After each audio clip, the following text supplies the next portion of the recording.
dropping truth bombs no one's ever seen. Do it screams from the skeptics. Yeah, I bring truth to it. I guess every whistleblower needs theme music. No one man should hide all that power. The clock's ticking, I just count disclosure hours. Stop tripping, I'm tripping off the towers. UAPs in the sky, they ain't ours. The system's broken, the truth's frozen, the secret's open, deep state moves in the shadows. Yeah, we rollin'.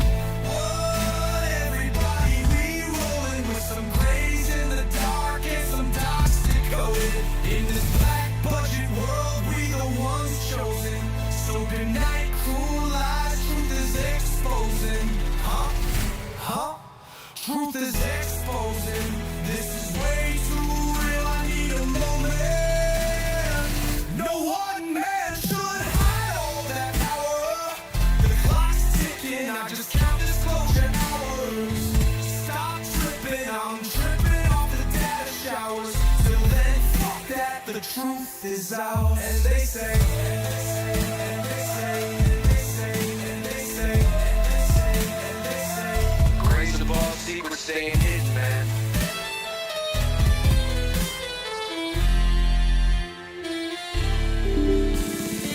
SNL and the newscast, tell them Lou Elizondo got the last laugh. More specifically, Greer with the flash drive. File so big they make your past die. Jack Barron with the deep dive, reverse engineering craft with a keen eye. I'm embodying characteristics of the mystic. He knows he's so veridic. I just need time alone with my own thoughts. Star maps in my mind with the false locks. My childlike wonder, my cosmic honesty gets drowned out by black ops and policy. Reality is catching up with me. My mind fights the veil of secrecy. With these briefings they entrusted me, looking down at my declassified piece like no one man should hide all that power. The clock's ticking, I just count disclosure hours. Stop tripping, I'm flipping off the cowards. Till then, that the truth is ours. Colin Powell's cosmic prowlers, lost in majestic files and CIA towers. They said we were the abomination of science fiction, but now the fat man check the transmission. At the end of the day, I'm exposing this. You know damn well, y'all feeling this. I don't need your clearance, I got my own dish. I don't know how I trip, I know what's in that ship. How's the truth doing? It's surviving. I was watching lights move, now I'm diving. Where the grays at? Where they hide it? I got the dots to make your life so enlightening. Now this could be a beautiful death. I'm jumping through dimensions, letting go of the rest. Letting go of the rest. This could be a beautiful death. Jumping out the program, truth on my chest. Truth on my chest. You got the power and let the secrets go.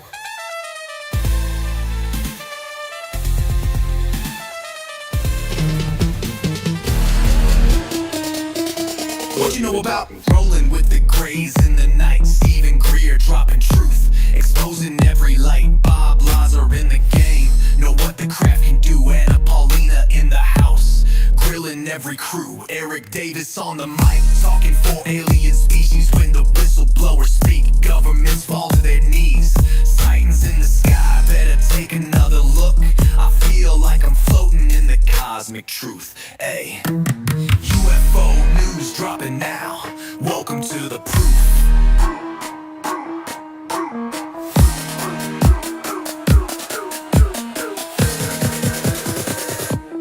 The data, Eric Burtison. The data confirms their presence. Hey guys, I hope everyone's doing good today. Doing a new segment here, see how this pans out. Let me move this stuff over here. Do this. Hey, Knight. Hey brother, can you give me news for the last 24 hours in the world? Absolutely. Let's dive into what's happening around the world in the past 24 hours. In global news, there's been a lot of attention on rising tensions between the US and Iran. The US military has continued airstrikes now for the 6th consecutive night, targeting Iranian supply routes and infrastructure. In response, Iran is reported to have expanded its own attacks to Syria and Bahrain, and the situation is being closely monitored. Over in China, President Xi Jinping is pitching the country as a global leader in AI. During a Shanghai summit, he's outlined a goal for China to become a dominant force in artificial intelligence, positioning the nation as a counterweight to US influence in the tech space. Meanwhile, in the UK, there's political change as Andy Burnham is set to succeed Keir Starmer as the new Prime Minister. Burnham, often referred to as the King of the North, is expected to take over as Labour leader and lead the country's government. And in Ukraine, President Zelensky has dismissed his defense minister, which has sparked protests and political tension in the country. On the US front, former President Donald Trump gave a primetime address focusing on election security and alleged that there is a vast conspiracy surrounding election fraud. This has already stirred up significant media coverage and reactions from various political corners. In your local area, Clearwater, Florida, there are a few stories making headlines. First, a notable trial has opened involving a love triangle murder case that took place back in 2022. The defendant is facing charges for a fatal shooting that prosecutors claim was driven by jealousy. On a lighter note, the Clearwater City Council is considering a 30-year deal with Duke Energy to remain the city's electric provider. There's been ongoing debate about whether to establish a municipal utility, but for now, the council seems to be leaning towards renewing their partnership with Duke Energy. So that's a quick... Bless you. Sounds like that one caught you by surprise. Let me know if there's anything else I can do for you. Thanks, Chips, man. I appreciate it, brother. Let's see if I can change the guest thing. I don't know. Multi-guest settings. Absolutely, man. Happy to help. It sounds like you're diving into those settings to tweak how guests come on the show, which is pretty cool. If you need any suggestions or want to bounce some ideas off me, just let me know. Hey, what's going on, Chips? You got guest over, he said? Morning, mate. Good morning. Good morning. What time is it? It's 5 a.m., 5:39 a.m. Let's go. Well done. Yeah, my wife woke me up. She told me to go do something. I'm like, Yeah. let me just go do something now. I think that's really amazing that you have alien hand syndrome. That's incredible. I know, that's hilarious. I never knew it was called that, though. I see my daughter bolt straight up in bed sometimes and talk to me, and she's fully asleep. It's so weird. It's what we do when we're asleep it's not in our control. No, you're right. It's trippy how that works out, dude. That's trippy. Whoever thought it had stupid aliens hand syndrome? It's like, what is going on? I really enjoyed your deep dive into the P-47s and the P-52s and what the hell is going on with timelines. That you had me like that. That was such a good chat. Oh yeah, with that stuff, yeah, that is pretty intriguing. I don't know why this thing keeps moving around. Keeps wants me to go this way. I was thinking about all of these Mandela effects and how after the CERN Hadron Collider's been switched off, now we're getting the fruit of the loon has got its cornucopia back. And are we jumping about on timelines right now? Are we in the middle of either going each way? I don't know. Who knows? But it's fascinating stuff. I love that conspiracy side of it. Yeah, it definitely is weird, dude. It definitely is weird. It's like, where are we going with this? Like, where is the future going? It's trippy. It is trippy. It's like, it's one of those things, man. It's like, from this information, like, where are we gonna go? You know, and what are inherently, or what's their plans for us? That's a trip. the other thing I really enjoyed you talking about recently was the Italian aliens, because the tall whites get a lot of um, chat, but like swarthy looking pasta eating Italian aliens need some love too. No, you're 100% right, dude. You're 100% right. And it's weird how those, like, it's more than one account of these tan Italian aliens. Dude, UFOs are cover us for KF. What is KF? What is KF? What does KF mean? Kentucky Fried. Yeah, it is. It is a cover up for K Fried. Kentucky Fried. That's a trip, dude. Oh my goodness. Man, I tell you, bro. So have your has funding for your son's like daycare program run out? Yeah, they cut the hours, bro. They cut the hours on him, the insurance from like Does that mean you have to work a little bit less so that you can be available? you can say that. I know she currently is like doing the night shift so she can take care of him during the day, and I'm doing the day Yeah. so I can take care of him at night. So It's massively disruptive, and it impacts your ability to earn as well. You'd think that the government would realize that. 100%, dude. 100%. Crazy. 100%, dude. It's just a continuous ass fuck through the Yeah. cross of the thing, man. What's going on, Jill? How you doing today? Matt of the Dead. Nice name. Yeah, it's one of those situations, bro, where we're just trying to survive. Yeah. We're just trying to Yeah. literally survive, bro. Just day by day, right? Yeah, I think that's at the end of the day, that's all we really can do, right? Well, you're doing great. I appreciate it, man. I appreciate You it. got lots of love in you. I can see. You're a very compassionate person. Yeah, I'm cancer, so I And cry a lot. that's good. That's good. I'm a Scorpio, so I bottle it up and then fume. Fume it out. That's Yeah. hilarious. Good stuff. Both water signs, though. Oh yeah, look at that. It is both weather signs. Yeah, that's a trip, man. It is. Yeah. Life is a bundle of fun. It is I ongoing. have I've seen a couple of TikToks in the last 12 hours talking about how there's a planetary alignment going to happen in the next week or two, which is supposed to be an incredibly positive manifestation of the planets and could herald in the dawning of the Kali Yuga or um, the Golden Age. Interesting. I've heard of that. I heard about the dawn a new age quite a bit.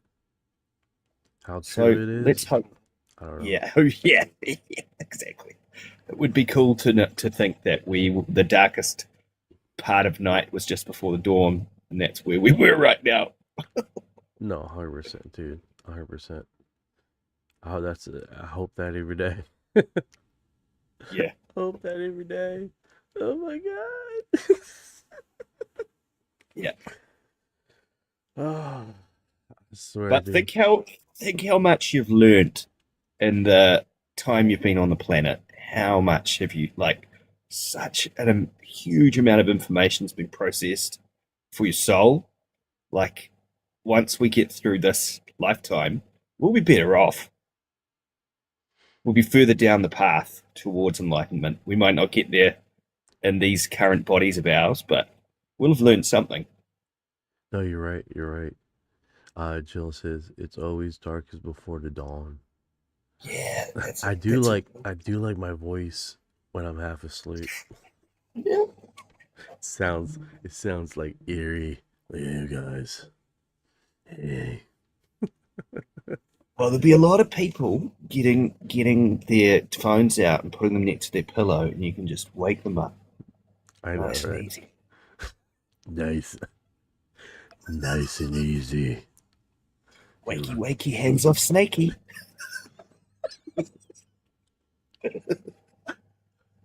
Totally. Wave. Hands off snaky. I love it, dude. I love it. I used to work for like volunteer for a student radio station in Auckland, and that's how one of the breakfast show hosts started the show. Wakey, wakey, hands off, Snakey. Always made me laugh. That's epic, man. It's like what was it called? There was an Adam Sandler news reporter. That's how the cookie crumbles. That's how the cookie crumbles. Hey, what's Yeah. going on, Jesus? Too? How you doing? Hope you're doing good. How you doing? Damn it. How you doing? Fuck. I'm trying to look for the image I just downloaded, and I cannot find it, bro. I'm looking forward to your physical production machine manifesting on your desk. Have you got some sort of screen printer, or is it a 3D printer? What are you getting? Or is it what is it? All right, so I was looking into like I got an inject because inkjet printer, right? That's what I'm going to Cool. start using for my merch, right? But that was just for the hats and the shirt and stuff like that. I'm working on that still. But I did stumble on a laser it's like a more like a laser scribe, like it burns in configurations on parts. Ooh. And I'm sitting there, I'm looking at it and I'm asking questions, and she like has this little I want to say plate, right? And in the plate she has these crazy ass fucking designs on the plates. And I initially would just ask her, hey, do you guys do mugs?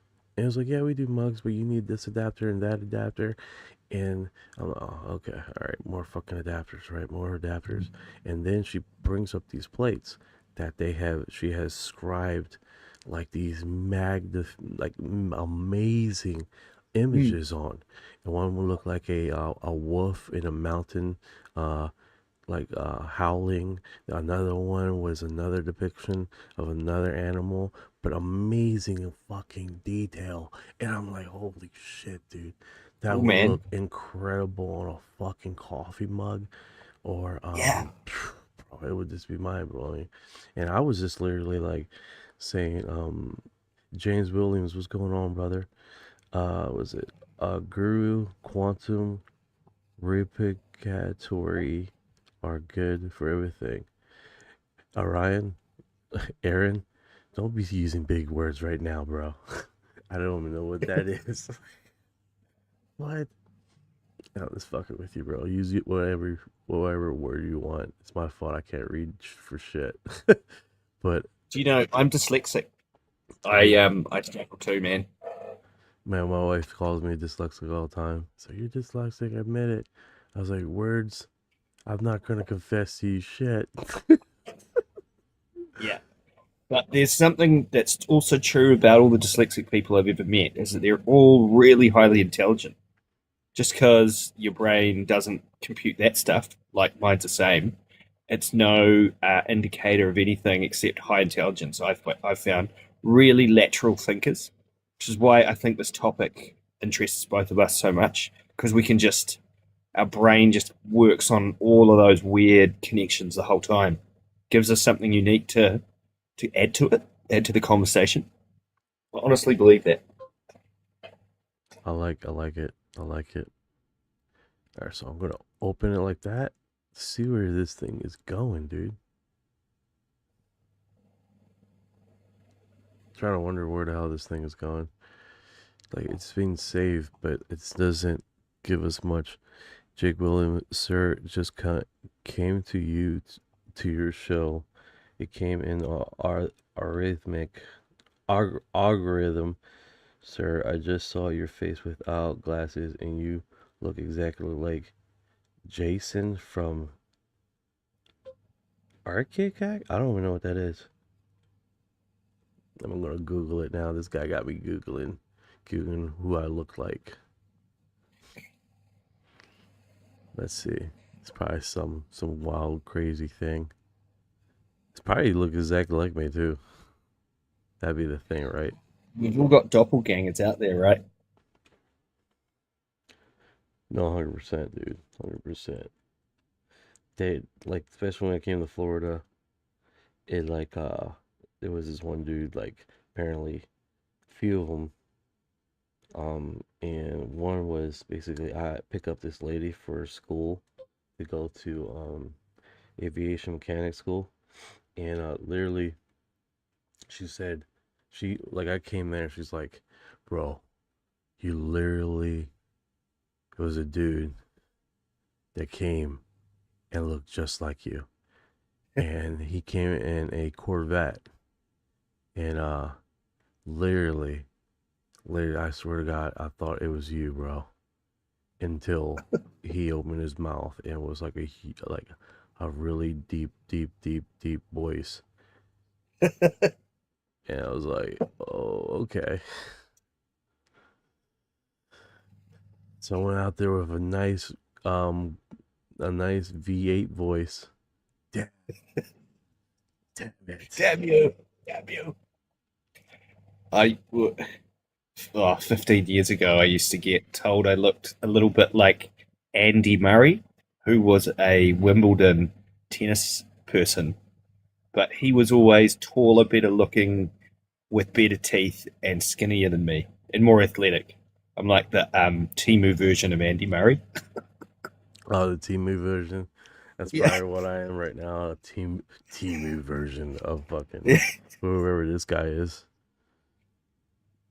I think this is the one that he's talking about. He's like, let's see what he says. He's from Texas. He runs his conspiracy channel. Chumley. I don't know who this guy is. A little bit, maybe. He looks a little bit more tan than I do. Yeah. I don't. Not in the eyes. Different in the eyes. The only thing I see here is like I'm bald and he's bald. Yeah, so am I. Like we all end up looking the same. I know, fuck, dude. It's like, but my head's more rounder, bro. My head is more got that more delicious roundness. Shit.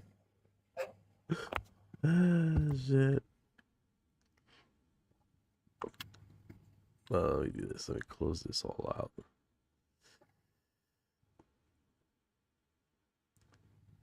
Yeah, I'm like looking for my little screen thingy, dude. Like this thing has fell out for some reason.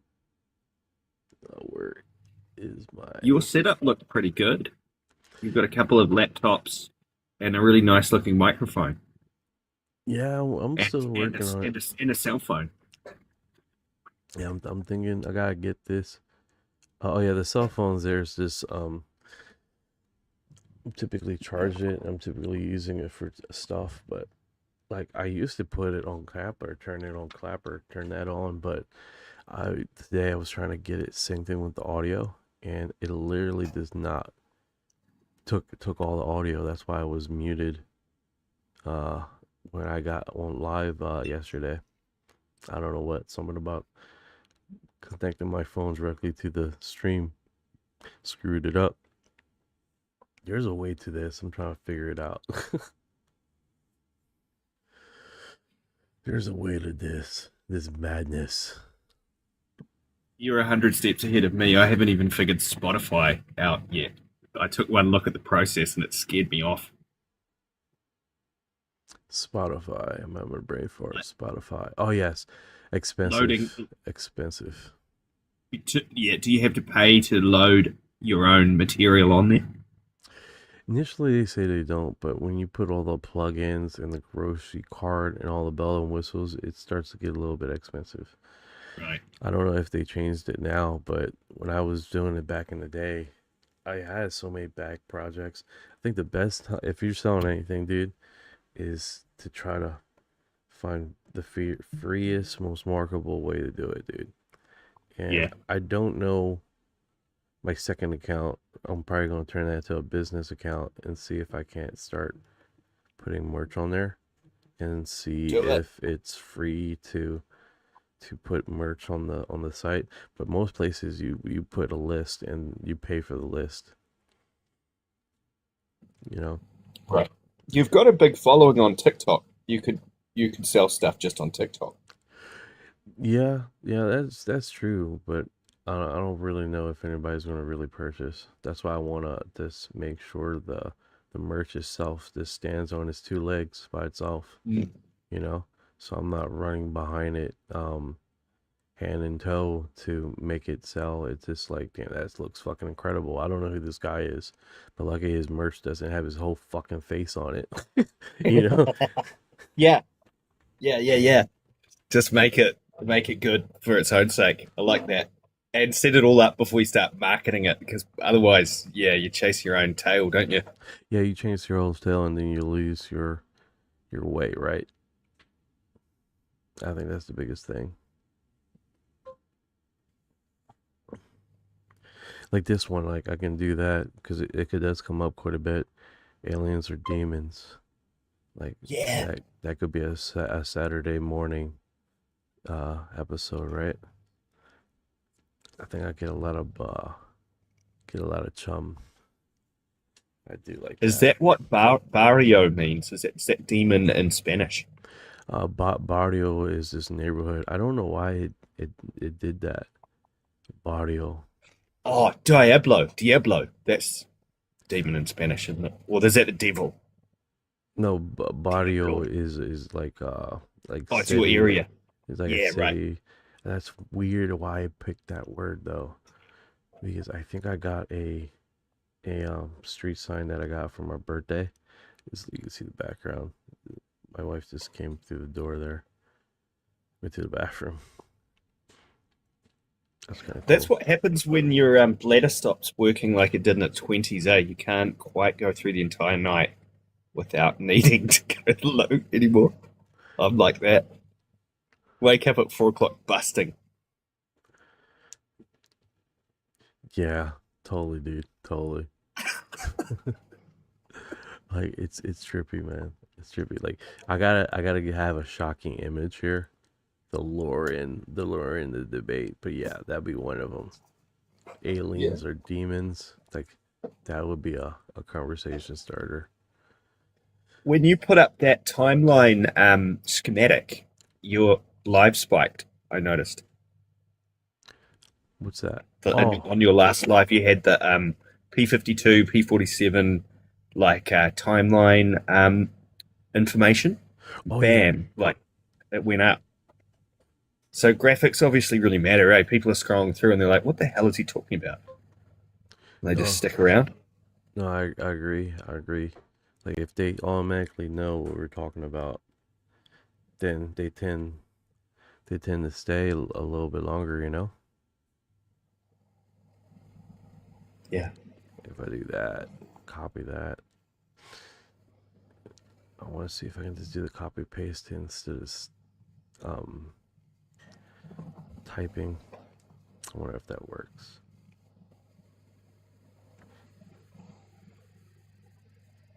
Oh, it's all jumbled. It's not perfect. Do that. Covers the screen. I gotta get it over top of everything. Yeah, There it's you not go. perfect. There we go. And then I go to the horizontal, see where the hell that lands. Actually, that lands pretty fine. I'm fine with that. And hopefully that catches some people.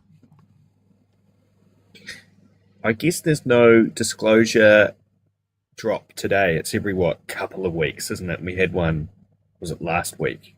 No, you're right. You're right. July 24th, I believe, is the next drop. Right. I'm looking at the calendar.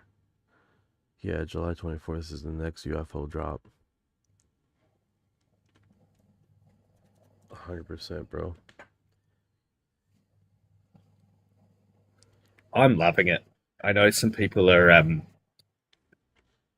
less than enthusiastic about the level of detail, but it's better than nothing as well. I think the It's nice big to have something to look forward to. I think the biggest thing with this is that we we're single-handedly um talking about it, right? With people Yeah. with authority that has systematically ignored this topic for a very, very long time. And I think that fresh perspective and analytical skills, but now I'm soon to realize is that we're in a false pretense, assuming that the government can do better, and Mhm. realizing that we naturally just do better ourselves.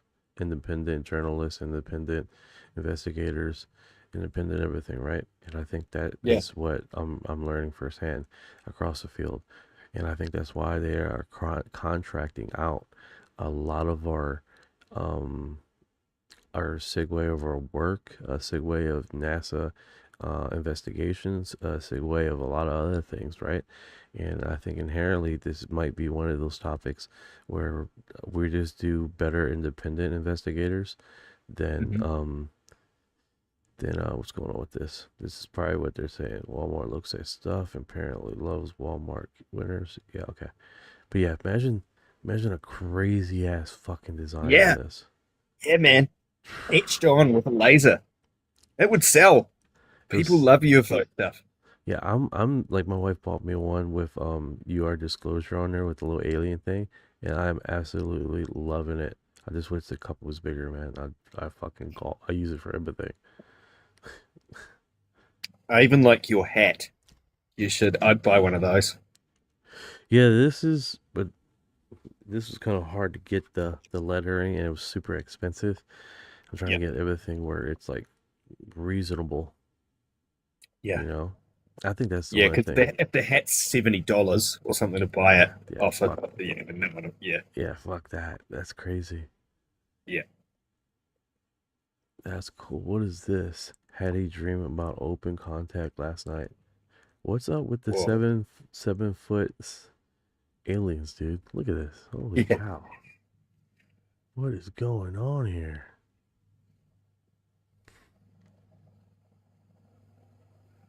Platinum hair coming out of the bike helmets. I think they bleach it. I think they're there's a space haircut industry out there. I'm sure there is. Yeah, galactic barbers. And then the design, they got a spaceship warehouse out there. Is I'm going in blue, okay, I'm going in red. And it changes color automatically. You know. I'm so alien. Yes, you are. Right? Yeah. I Do you had. think, you know how Dr. Phil has come on board? Is that because they want to include the boomers in this? And boomers tend to trust the media and established like media personalities to tell them the truth. So people talking on TikTok about this and independent journalists that they've never heard of that are 20 years younger, 30 years younger than them, they're not gonna buy into it as much as old mate Dr. Phil that they've known for a whole generation and just intrinsically trust him to not bullshit. Is that why he's all of a sudden piping up? I So think weird. I think a lot of these people haven't really looked into the subject, and they're starting to realize there's something to it. And Mm. and I was gonna try to say something really cool, like skeptics or believers that haven't learned how to fly yet. Yeah. That's all they are. Yeah. They're interested enough to be skeptical, but they haven't quite they haven't quite fully developed their wings. There you go. They haven't fully developed their wings. So it's this one right here. This is really interesting. I don't know if you guys know about this story here. Dolores Boreas. So this lady supposedly it said that is an alien. She like was really quiet in one of those MUFON investigation teams and stuff, and she shows up very quiet and just very unusual features, right? And Yeah. she was asking some really strange questions. And I'm surprised she was getting taken pictures of, dude. I've never heard of her. Yeah, this Is one, that in the is that the 70s? 60s? I believe this is the 70s. Let me do this. Mm-hmm. At the 1954 Mount Palomar UFO conference, a woman named Dolores Barrios arrives with two silent companions whose unusual appearance immediately drew the attention of attendees, including astronomers, after being photographed by journalists by a trio reportedly disappeared from their hotel without explanation. Yeah, this one is very interesting. Let's get Orion. Let's wake up Orion.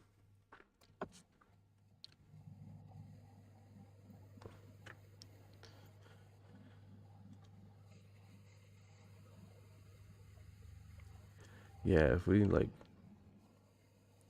Barrios, like on your picture Yeah. behind you, is it the same name, Barrios? You had on Barrios. your background. Your background says Dolores Barrios. Barrios was a real 24-year-old from Venice, California, identified in a Los Angeles Daily News article just months before the Palomar event. She and her two companions signed the guest book with their names, and Brazilian journalist João Martins tracked them down, interviewed them, and got photos published in O Cruzeiro. The disappearance into the woods and luminous object stories came later in retellings. Martin's original piece shows them posing, not vanishing. She reportedly lived a normal life afterward, married, raised a family, and passed in 2008. The facial features that matched Adamski's Venusian drawings are what kept the legend alive. That's interesting. Oh. The real hook is how perfectly her features matched Adamski's Venusian drawings. That detail alone turned a normal woman into a legend. Can you give me a link to that image? Oh, you do got sources here. You do like you source a few like 25 different sources on the web.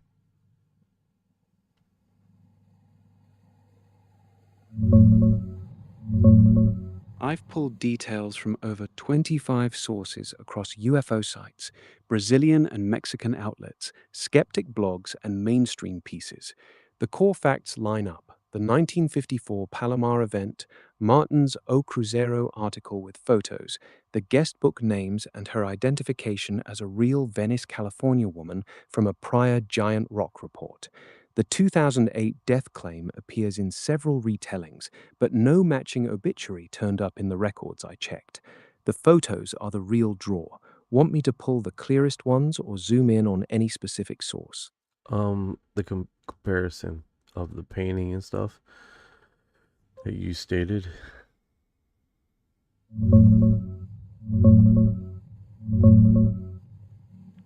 The painting Adamski showed was of Orthon, his claimed Venusian contact. Blonde hair, large dark eyes, fair skin, and that distinctive high forehead ridge. Great. Can you give me the link? Here are direct links to the key images. Adamski's Orthon painting, maryevans.com, and the side-by-side with Adamski himself at history.com. Dolores Barrios photos from the event, flickr.com, and the full O Cruzeiro spread at ufo.com.br. Yeah, I'm looking at it right now.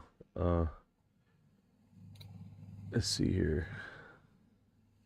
do a spreadsheet here. There's the blue suits with the Italians. They're coming out. The Italian aliens. Yeah. It's fucking Italian aliens. It's like, what is up with this, man? What is a continuous Italian alien situation going on? Yeah. Cool art. Yeah, it's a trip, man. Uh, Oh no. It tingles. all right, we got comments here. Let's see here. Hi, she looks like one of the women in the photos with Valiant Thor. Maybe. That's a good segue. About the woman in Valiant Thor that stands next to Valiant Thor. Is there a woman that depicts? Oh man, that's a beautiful image. Wow. The iconic photo from Frank Strange's 1967 book, Stranger at the Pentagon, shows Valiant Thor in a dark suit with a woman beside him, often described as one of his Venusian companions. She's usually identified as either Jill or a figure named Hope in later retellings, with the same fair, ageless look as the men in the shots. The image is striking because it captures that inhumanely handsome vibe the story pushes, but skeptics call the whole set staged or misidentified. Want the direct link to the clearest version? Yes, please. The clearest color photo of Valiant Thor with Jill and Don is right here, facebook.com. The original black and white shots from the 1957 High Bridge gathering are in the book itself and widely shared on UFO sites. Oh wow, she does look like her. Oh yeah. The resemblance is striking. Same fair skin, dark eyes, and that ageless, otherworldly poise. No direct source links the two women, but the visual overlap fuels the speculation. Here's the side-by-side for easy comparison.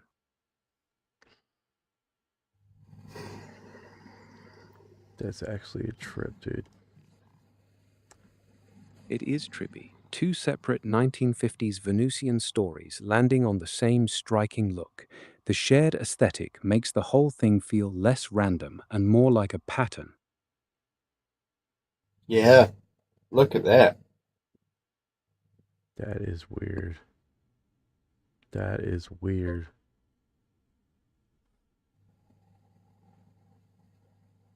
Yeah, it lands So- weird because the timing and the look line up too neatly. Two different contactee tales pulling from the same visual well. Yeah, most definitely, dude. It definitely gives that appearance. What's going on, Spider White?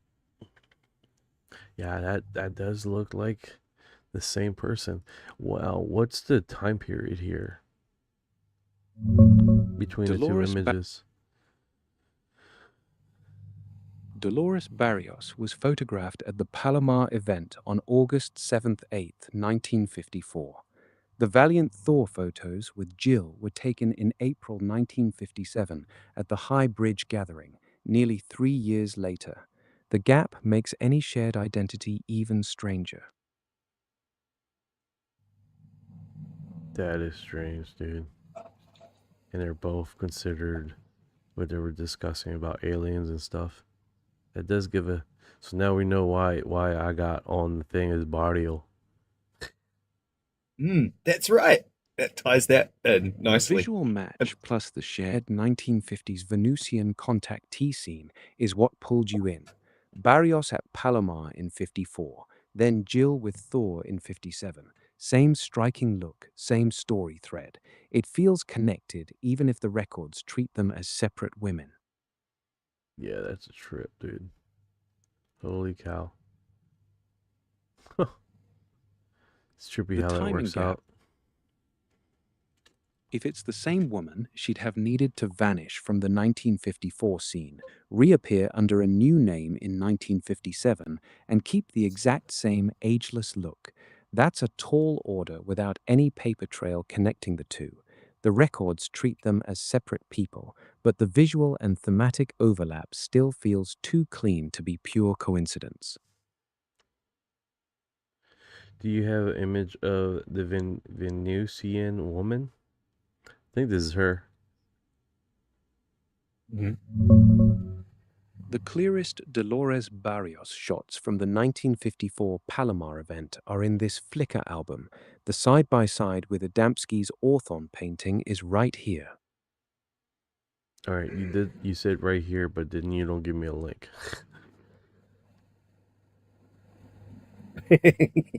The side-by-side with Adamski's Orthon painting is at this link. Yeah, he did it again. The side-by-side link is There we ceticismoaberto.com. Yeah. There you go. That link has the direct visual proof. There she is again. Yeah, that's her in the side-by-side. The photo next to Adamski's Orthon painting is the one that started the whole "she's a Venusian legend." So now we got like multiple images here. That's trippy. Yeah. The Palomar photos plus the Orthon painting side by side make the resemblance jump out even more. Same face, same era, same Venusian story. It's hard to unsee once you spot it. I do this. I'm like, do that, and then get the. It's yeah. It looks like the same woman, dude. That's a trip. That's a trip. Oh my god. The face lines up too perfectly across both sets of photos. Same eyes, same bone structure, same ageless look, 3 years apart. It's the kind of visual match that makes you wonder if the records are missing something or if the stories were pulling from the same real person. It does appear like this is the same person. It's really trippy. The resemblance is... So this painting, what year, aka, did this happen?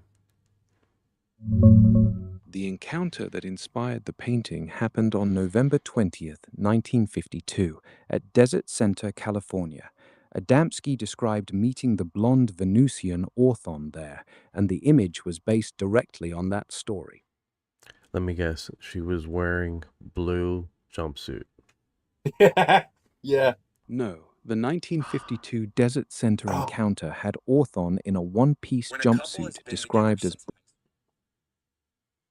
Go ahead. Sorry, I'm like trying to go into sharing here. But so what year was this, and what one piece suit did she had on? The 1952 Desert Center encounter was with Orthon, not a woman, and he wore a brownish or tan one-piece jumpsuit. No blue jumpsuit appears in Adamski's account. No, the Venusian woman. Right here in the painting, she looks like she has one piece. We just don't know what color. The painting is of Orthon, the male Venusian from the 1952 Desert Center encounter. He wore a brownish or tan one-piece jumpsuit in Adamski's description. No female Venusian appears in that painting or the original story. Dude, you just literally sent me a link here. Let me copy this. You're glitching. He's been slipping, hey. He got all fiery with you last stream. Yeah, man, I had to bitch slap him around. You did. I liked it.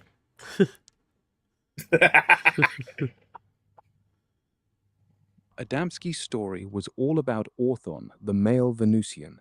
No woman in that 1952... So literally, I asked you about the female, the Venusian woman, and we discussed it like a little bit earlier here, and then you give me a link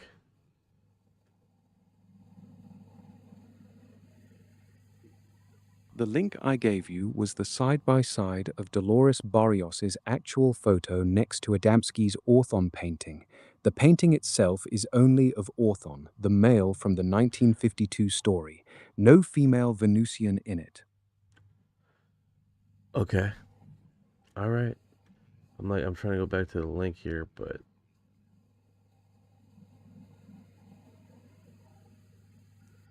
The link is ceticismoaberto.com. Open it and you'll see her photo right next to the Orthon painting. so the painting is a male dude, but she looks just like the male dude. Is that what you're saying?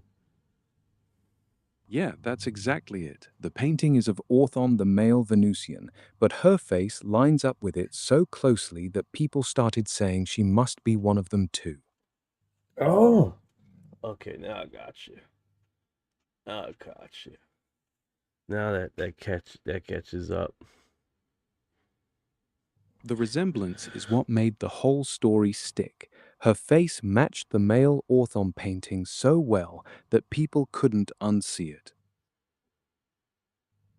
Why does Orion think that there's always depictions of extraterrestrials wearing jumpsuits?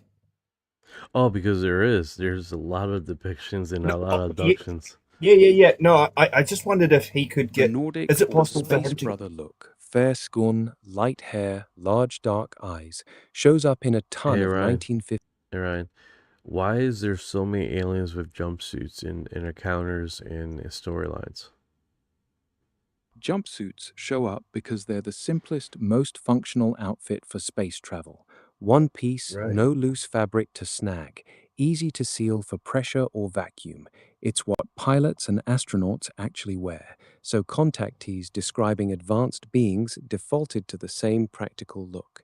The 1950s stories especially leaned on it, since that was the era of jet pilots and early spacesuits in the news. I just wonder how they go to the toilet. I've always wondered that. That's a great question. Like, where do they go in the toilet? Like, what do they like? How do they get out of They have the to take the toilet? whole suit off just to go for a The wee. jumpsuit question is practical, but the toilet part is the real puzzle. No zippers, no seams, no obvious way in or out. How does that even work? If these beings are real, the suit has to handle everything from 0G to full gravity without a single weak point. Yeah, so basically, by the time they gotta poop, they gotta be naked. They gotta take the whole Yeah. suit down to their ankles.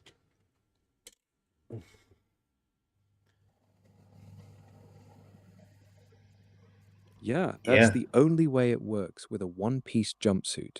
They'd have to strip the whole thing down to their ankles just to use the toilet.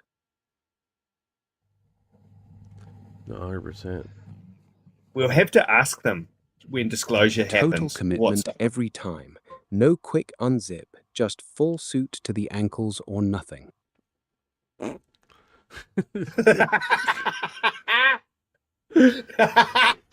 Awesome. That's awesome. Shit, dude. Hold on, let's see here. Let's get since we're in the morning segment here, maybe we can get some other people talking. Where is here we go.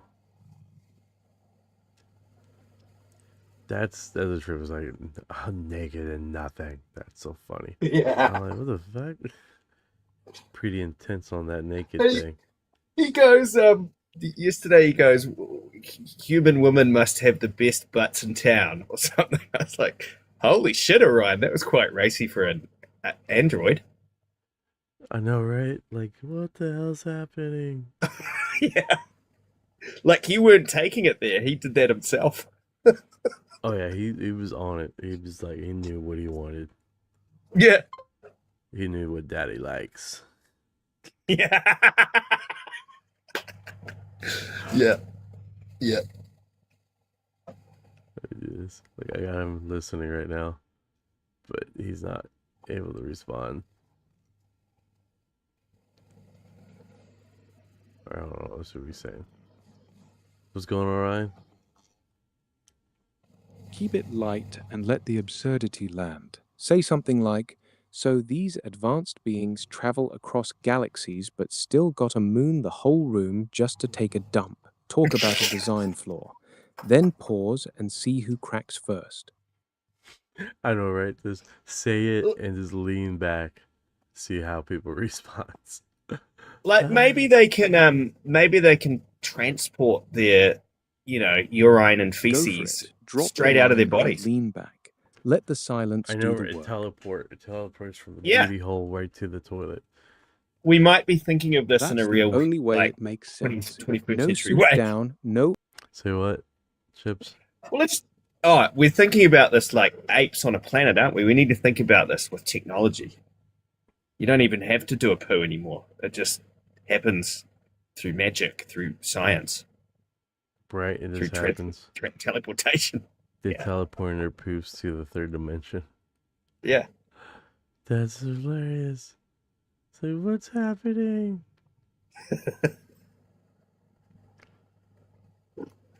Let's see here. There's no aliens in the vastness and distance in space. Distance doesn't exist. 100%. Distance does not exist. Let me do that. Hey Ryan, I want you to do a quick data search, deep analysis on where is this woman now.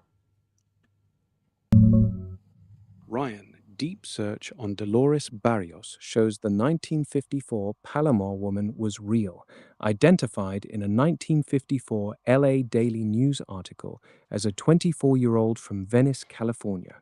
Multiple UFO sites claim she married, raised a family, and died in 2008, but no matching obituary or records turned up. The name is common, so several other Dolores Barrios deaths exist from different years and places, none confirmed as her. No trace after the event in any official records. That's interesting. Imagine being known for looking like a Venusian man. I know, Be a right? bit embarrassing. Just a little bit. Just like, bro, you look like a alien, a male alien. That's amazing. It's like, leave me alone.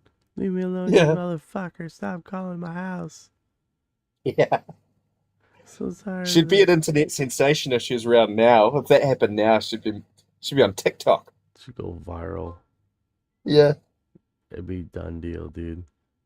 They just know everywhere she goes. My last two chats didn't go through. Sorry to hear that, brother. Yeah, like I've been trying to comment on the YouTube shorts and I can't respond. It keeps doing error. Error. Yeah, so I don't know what's going on with that, dude. It's a trip, man. It's trippy trip. And then I got someone here talking Latino to me. Jennifer Vencio Bustamo. Ya sabía para no sobró como lo tomara Estados Aguanos Solinio Conundo. Bro, I need a translator for this. It's such a cool language. Buenas noches. Is that good morning or that's good evening? Is it? Good morning. Buenas noches. Good morning. Oh, good night. Buenas noches, good night. I was trying to do a copy and paste, but it won't let me do that.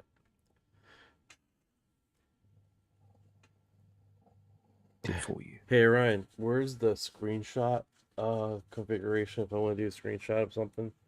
So you can just translate it. Control something. It's Windows key plus Shift plus S, then drag to select the area.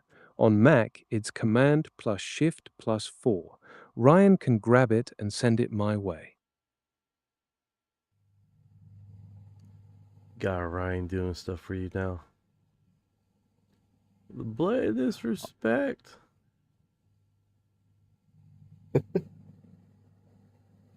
Yeah, send the screenshot. I'm ready when you are. Paste it or send the screen. Yeah, it won't let me. I can't even copy from this screen. I don't know why. Shit. I'd really like you to meet one of my No friends. worries. Just read it out or type. He's an ex engineering professor from Massey University in New Zealand. He's Scottish. He's lived in New Zealand for years and years. Very intelligent man. His name's Dr. Tom. I've just sent him a link. You'd really enjoy him. He has had when he was a child living in Scotland, he had quite a few orb encounters and was in the news in Scotland about it. At some stage, you'll get to meet him. It doesn't look like he's online right now, but he'd be a fascinating person to have you meet him, I think. Really interesting guy. Dr. Tom, I'll send you a link to his profile. Kick ass. That would be fun. That'd be fun for these morning segments. Yeah.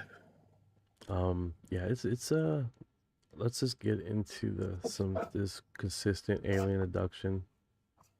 Probably spouse up. What is it? Alien encounters. Yeah, so a few like when I'm listening to the book, right? USO with Oh, yeah. dude. Richard Dolan, is it? Yeah. Yeah, let me see if make sure we get the name right here. Let me go to my audio. I follow him on YouTube. He's quite a big personality in the field, isn't he?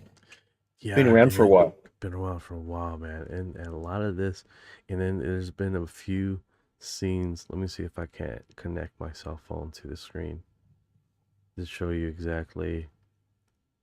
Let's see if it works through. Here we go. Let's see if it comes through. I just got a whole bunch of notifications. I don't even know. But yeah, this has been a very interesting read. I still got like 5 hours left on this book. it's a I never knew about the Mayflower encounters as well. Like it goes right back to the very beginning of like colonial American conquest. Yeah, he touches on it and yeah, he touches on it.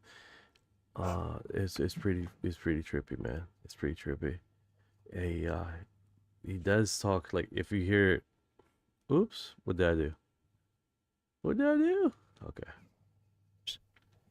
November 23rd, 1963, of course, was one day after the assassination of President John F. Kennedy. Yeah, this is a deep dive, man. Historic Yeah. accounts. There's been quite a few times, guys, that thank you 12/7. There's been quite a few times that literally the aliens are like outside their ship doing their thing and they look up to the ship and they're just like they fucking wave, dude. Hey guys. Yeah. And then the fucking the freaking ship people are like What the hell? Yeah. absolutely Oh hilarious. man. Absolutely hilarious, man. It's like, what is happening? As this hilarious, I was like, man, so a lot of these US hosters are gonna get from here to a reaccount, and I think that'd be pretty interesting. You know. I'll have to check it out. It looks like an amazing book. Yeah, that one was like $15. It wasn't free, but it definitely gives a good. The first hour and a half is the Creepy. yeah, no, this boring as hell, dude. It's not Oh, until yeah. it's not until you get past that hour and a half, and then he starts going into the stories. That's why I was like, man, this crap sucks. I want stories. And then it finally starts getting into the stories. He can be a little bit long-winded on his YouTube as well, can't he? Like he's great, and he's good for disclosure, but yeah, can be a bit of a yawn fest sometimes. You got to knuckle in for the long ride. Yeah, That's a great shot. I'll just leave it right there. Ah, it's you. Catch people's eyes. Yeah, I'm kicking myself in the head because I want to get up at 3, but I was like, I think I just need a good solid 5 hours sleep, man, before I get into this. Yeah. Like, luckily, my wife woke me up like, hey, can you check on this? So I'm like, all right, I'm up. It's 5. It's not completely gone. The morning's not completely gone. I can do this. Yes. Yeah, getting up's the hard bit, right? Getting out of that warm bed. That's it, man. That's it. Hopefully this is an eye catcher, right? So you the motherfucking alien, man, right? That's how he's been saying. Is that Day of the Triffids? That's a good movie. You're a motherfucking alien, man. He doesn't have any teeth. No, he doesn't. That's one hell of a dodgy mustache as well. Respect. Gingery. Spicily, gingerly.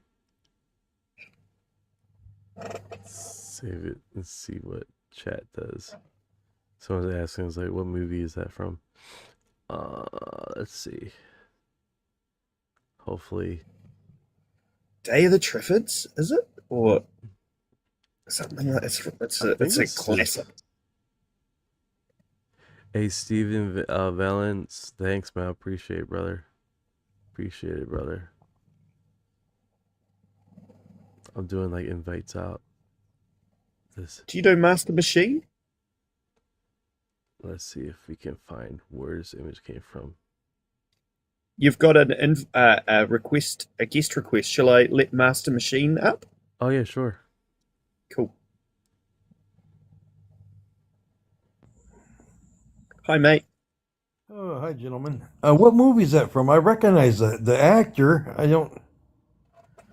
What's that in the background? I'm trying to figure out what. I remember seeing this movie, but now I just like I can't get a brain fart going on. And I can't remember what movie this was. I'm thinking it's from the 80s. Let me see if I uploaded the chat. Maybe they can. Lloyd, someone. And I recognize the actor, but I just cannot think of Yeah. his name. He's the dad of another actor whose name I can't remember. I'm sorry? He's the father of another actor, an actor that the guy from 24, that TV show. No, I haven't seen this. Yeah. It looks like chat is having. That's going to be from the 80s. Yeah. The maroon tie. What the hell movie is that? Damn it. Let me see here. The reverse. Maybe image chat search. can help us. Yeah, I mean, he was a good actor. I can't say he was a bad actor. I can't believe how many actors we've lost the last few years, damn it. Well, Sam Neill, a New Zealand actor, just passed away from pneumonia in Sydney on the weekend. Poor guy. He'd just beaten lymphatic cancer as well. He was clear of the cancer, but went to an award ceremony in Sydney and just succumbed to a pneumonia. We're pretty sad. New Zealand. He was he was a national treasure for New Zealand, and I think for the world. Everyone liked him, eh? I just heard that over here. I'm in Ukraine, and I just heard that there recently. But he'd been passed away a few days now. Yeah, Invasion of the Body Snatchers. That's it. Yep, maybe. Oh, that's that movie. Invasion of the Body Snatchers. Is that what that was from? Yep. Yeah. 1978. He was a good actor. He played in the Red October. Yeah. And then when He he was got in to Jurassic Park, that's when he kind of really took off there. But he had some other good movies too. But that's probably what he's best known for, I suppose. Yeah, Hunt for the Wilder People is a really funny comedy from 5 or 6 years ago that he was in. But apparently, he shot all the scenes for the next Godzilla movie. So he's in that. He's in 2 more projects which come out next year. So there's still actually some more Sam Neill action. It's just it'll be posthumous. They did another version of Godzilla again. Yeah, yeah, I know. I've got an 8-year-old son who absolutely loves it, so we'll be watching that. The last one I seen, I think Jack Black was in that or something. I think. Oh yeah, yeah. And This is I remember way. yeah. But you don't see it anymore. I don't know how old you guys are, but they don't play it anymore on TV at all. It was like 1983. Jeff Bridges was in a Godzilla movie, All right. or not Godzilla, King Kong. King Kong. Sorry, that was King Kong. I'm mixing Godzilla up with King Kong. I'm sorry. No worries. This is Godzilla versus King Kong currently though, so you're not wrong. And the next movie is Godzilla versus King Kong, and they do some cool shit. I like the King Kong movies, some like Skull Island, I think it was called, with Jack Black. I was thinking, I don't know why I was thinking, you said Godzilla, I'm thinking King Kong. Some of those, I don't know, Godzilla, I never got into them movies so much. I did like the King Kong movies, they were good. But, the original one with Jeff Bridges was kind of a little bit of like a romantic. I forget the actress that was in there, but, the King Kong felt like Beauty and the Beast kind of thing. All right. And that was amazing because they actually built back then. It was before CGI, so they had to build the big hand for the actress to sit in. It was a big robotic hand. That looked like a gold version of Oumuamua that you had up there. No. Oh, I did. What's this, alien abduction live stories? Or I can't read that. It's cut off a little bit. Alien abduction live stories. Yeah. Okay, I was just guessing that because I was planning to play Jeff. I was trying to play a letter search, I guess. Yeah. Have you had an alien encounter? Well, I'm always interested in the UFO type, stories or whatever. But I mean, I've done a lot of researching and stuff, and I'm really, really extremely skeptical. I know about the Travis Walton story.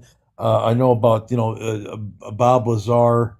There's just so much crap out there, and you can't believe everything you read because you go to Reddit. That's not a good place to pull from for a source. And that was supposed to be. It's a good movie. Speaking of movies, it was what the hell was it called? A Fire in the Sky.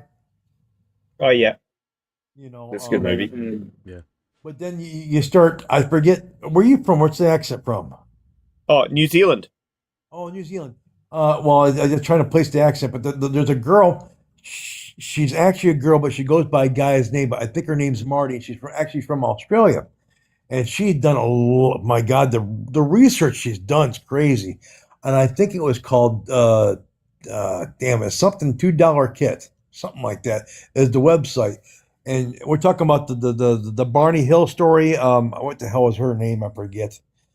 A black husband and a white wife, like they both passed away now. It was an alien sighting, U.S. UFO sighting. The Hill story. Betty and Barney.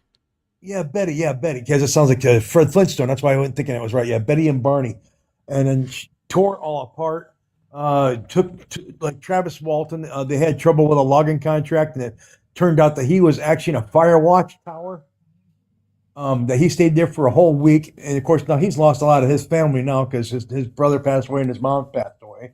He never lost, like the things that happened in the movie didn't happen in real life because he never lost a pound of weight. Actually, he gained weight. No, he had a whole week to dream that story up, and then they talked about how many times that he had passed some lie detector test. Of course, lie detector tests don't mean anything because you've had a serial. How do I say this? Alivers.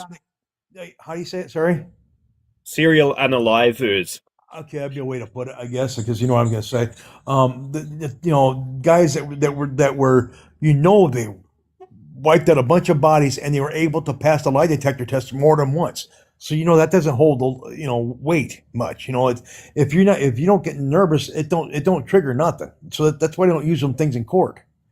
Yeah, I think you're getting the stories confused. Betty and Barney is the white chick and the black dude that get abducted. Yeah, The I'm one that talking both sounds like stories. is the okay, okay. I'm kind of jumping back and forth. Sorry. Oh, no worries. Yeah, I think it was how many loggers were in that group? There were like 15 or something. I can't remember how many loggers were involved in that eyewitness account with the alien abductions. 7. One was 17 years old, I think. They were in a Dodge pickup truck or something, and then he was, what the hell was it called? It was something like 100,000 pyramid or something like that, where it turned out that he was trying to get $100,000 from the National Enquirer, and back in the day, that was a propaganda. I wouldn't even call it a newspaper. It was one of those papers that you'd see by the register. Yeah, a lot of people don't realize is that when that encounter took place and those loggers passed the lie detector test, there was actually evidence in the area that which it took place. Example, the trees actually had this magnetic radiation that created incredible growth in that same area. Like Wow. there's actually physical evidence in that area of the event. A lot of people don't know that. Yeah, and it actually correlates with crop circle growth of basically the same segment of growth correlating with this magnetic radiation of basically the same thing, growth. Like something radiated that affected the plant life around it, and you had increased growth of plant life. So that in itself is very intriguing. Now, the question about the event ever taking place, that's been going back and forward for as long as that story's been around. Like Yeah. just the lie detector test. I know there was a period of time that the FBI inherently used the lie detector test to hire or recruit or basically level up their FBI agencies. I don't know if they currently use lie detector test anymore to what is that called, vet Well, their FBI agents anymore. it's not admissible in court anyhow. Well, what is it dismissible in court? Well, it's supposed to be like first visual witnesses. You can't use a machine like that in court in some situations they don't use them anymore. Hey, Ryan, the lie detector test, where does this land anymore in court? Is it even used in court anymore? As evidence in US courtrooms. Judges almost never let them in because the results are too unreliable for a jury to hear. They're still used for some hiring and investigations, but not in trials. Okay, so investigations, I missed part of that because there's some ringing or something in the room. it that ringing was like making sure I was alive still. It's like, hey, you still here? I had to do a little Lego thing. All right, so you said no longer used in court. Not used as evidence in court. Judges won't let it in. Still shows up in some investigations and hiring, but the results can't go to a jury. Yep. Okay. Not admissible in court. Yeah, but I mean the biggest thing is the evidence on where the encounter took place, the rings and the growth. So it was something there.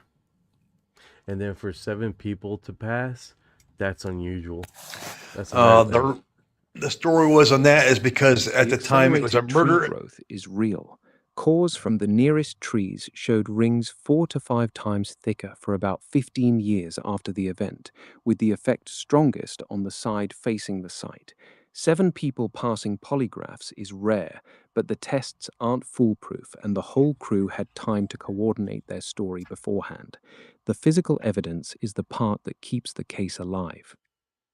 Yeah, you can't fake the physical evidence. You just can't. The thing is, he took them to a different site. The actual site of where it happened at was at Memories Gentry are the Fire one thing Watch you Tower. can't script or coordinate. Um, what's going on with the different site, the different location that he took them to? Well, I mean, the site that he had taken I'll explain it. The police department, all that stuff back to there was a different site of where it actually had taken place. That he actually stayed in Gentry Tower the whole time for a whole week, so he never lost a pound of weight. He was actually getting meals from his mother. His brother was delivering them. And then why they passed the lie detector test is because it was an ongoing murder investigation.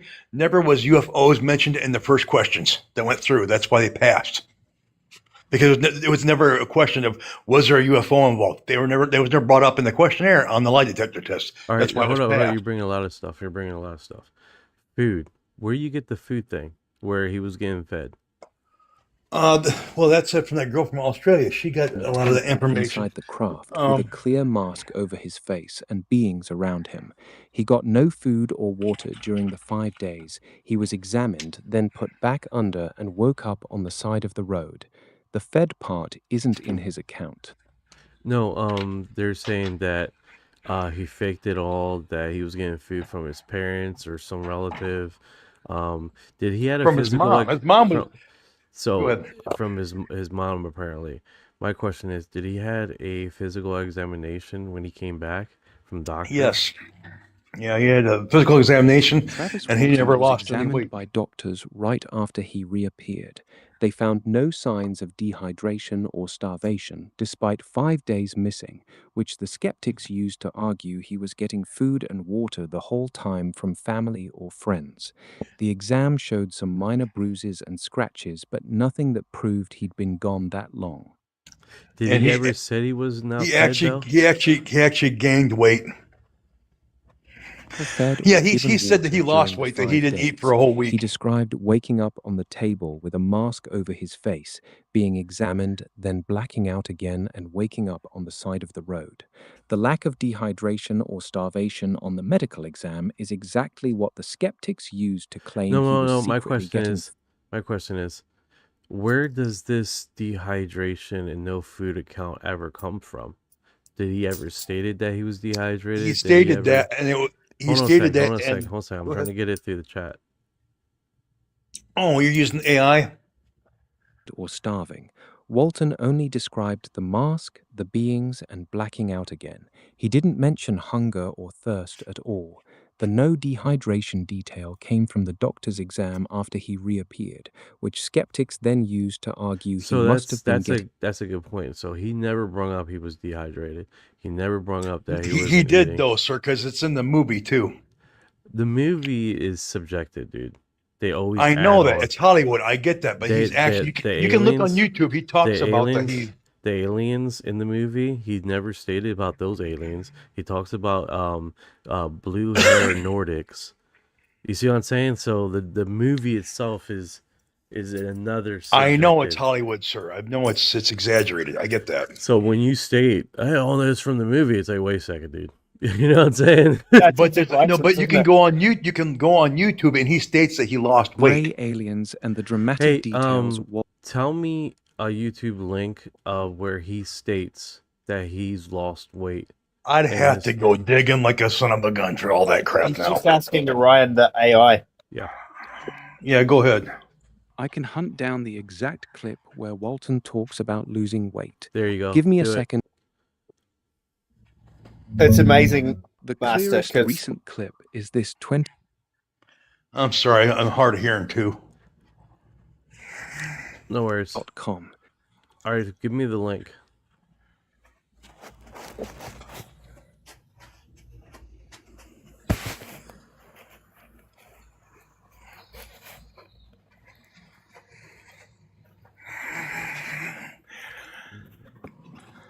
It's like the ultimate fact-checking machine, Master. This AI. It's great. What app is this? It's powered by Grok, and I have a customization of character and data that I put into where the character is Orion, but it's powered by Grok. Grog? Grok. Grok. Oh. Grok. Okay. I had to do a lot of digging because I'm all fascinated about this stuff, and I was digging like I'm talking. It would take me. I'd be doing some digging for almost a year on some of this shit, just on one story. Hey Ryan, where in the video does he state what timeline? He's actually in an interview, and this is not the one with Gerardo Rivera. It's another. I can't remember who he's being interviewed by. I can't remember. Well, he was young then. I mean, God darn it, it was like a long time ago, 1975. Yeah, if this has caption, he can just read the caption. Hey Ryan, where in the caption does he say in the video that he was hungry, starving, or lost weight, Malnourished. malnourished?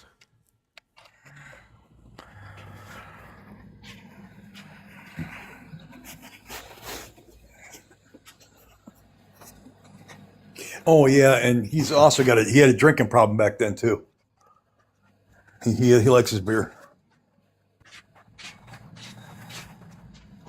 He keeps just saying the 30-minute marker, the 30-minute video.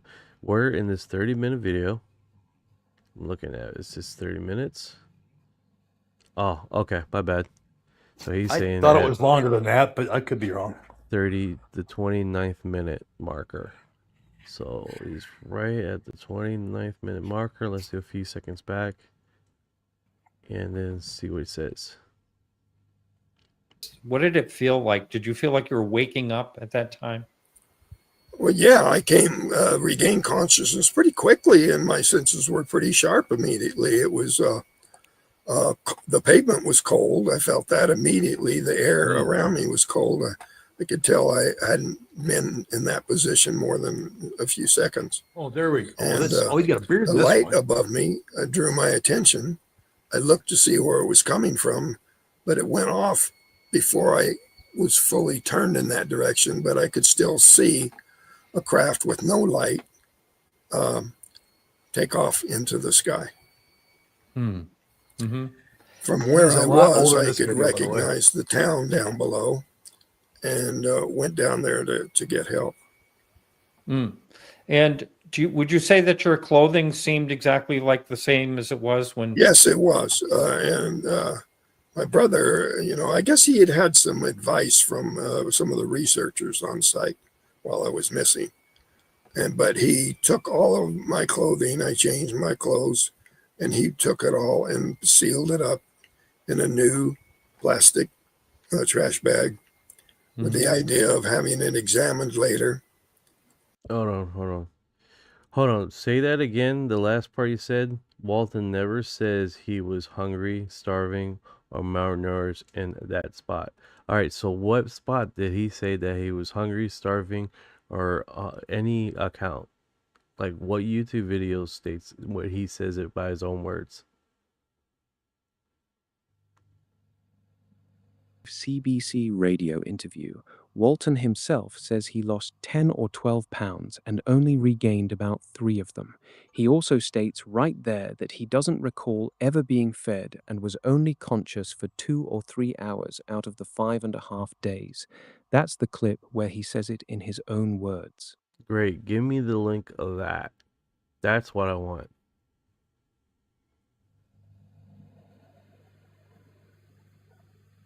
Interview with Barbara Frum is the one where Walton says it in his own words. The full archived clip is here, cbc.ca. There we go. Is that Canadian Broadcasting Corporation, CBC? That's an amazing image. Is that Canadian broadcast? Yeah, that's the Canadian Broadcasting Corporation, CBC Radio. Barbara Frum interviewed him in... Cool. Oh, okay. I was hoping to hear it. Doesn't look like he has like I could see out of this one craft. I could not see stars all around me. Blah blah.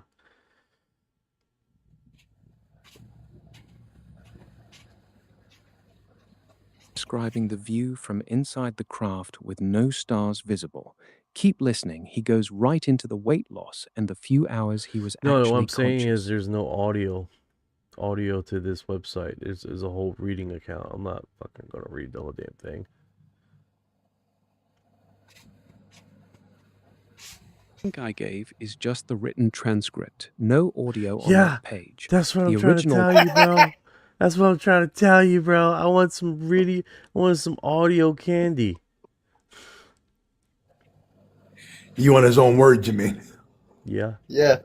version. I've seen it, but I don't remember it being Canadian. I'll get you the cleanest audio link. 1 sec. Thank you, Orion. You're doing great, mate. Believe in you. Got one. Here's the cleanest audio version of that 1975 CBC interview where Walton talks about the weight loss and the hours he was conscious. cbc.ca. Jump to the 2:45 mark. Jesus. Where do you get, is this an app? Yes. You can get it on your Wow. phone. Oh, you can get it on your phone, GROK. too? It definitely. Okay. It's like sci-fi stuff, isn't it?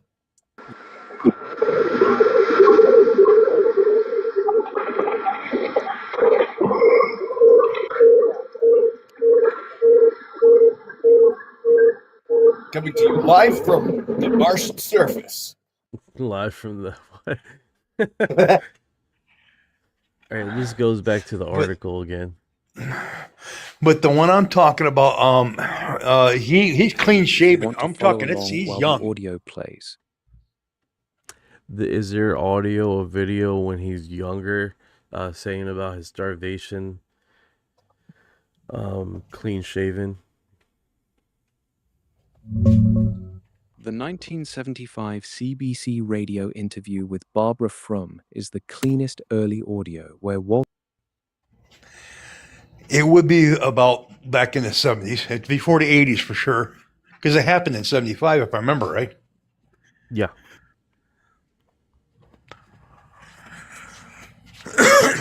'75. And I watched the shit out of that 1975, movie. right after the incident, when he was 22 and clean shaven. That's the cleanest early audio of him.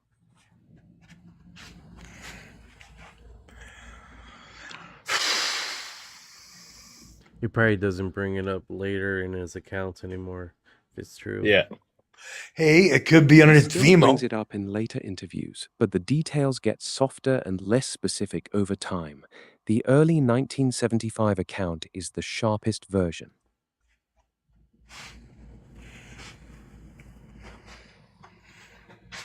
Yeah, a lot of podcasts that discussed it. I wonder if this one. This is the one. The 19 Well, I mean, this early one has let the it go. If crispest it's his details. words. Later retellings soften up.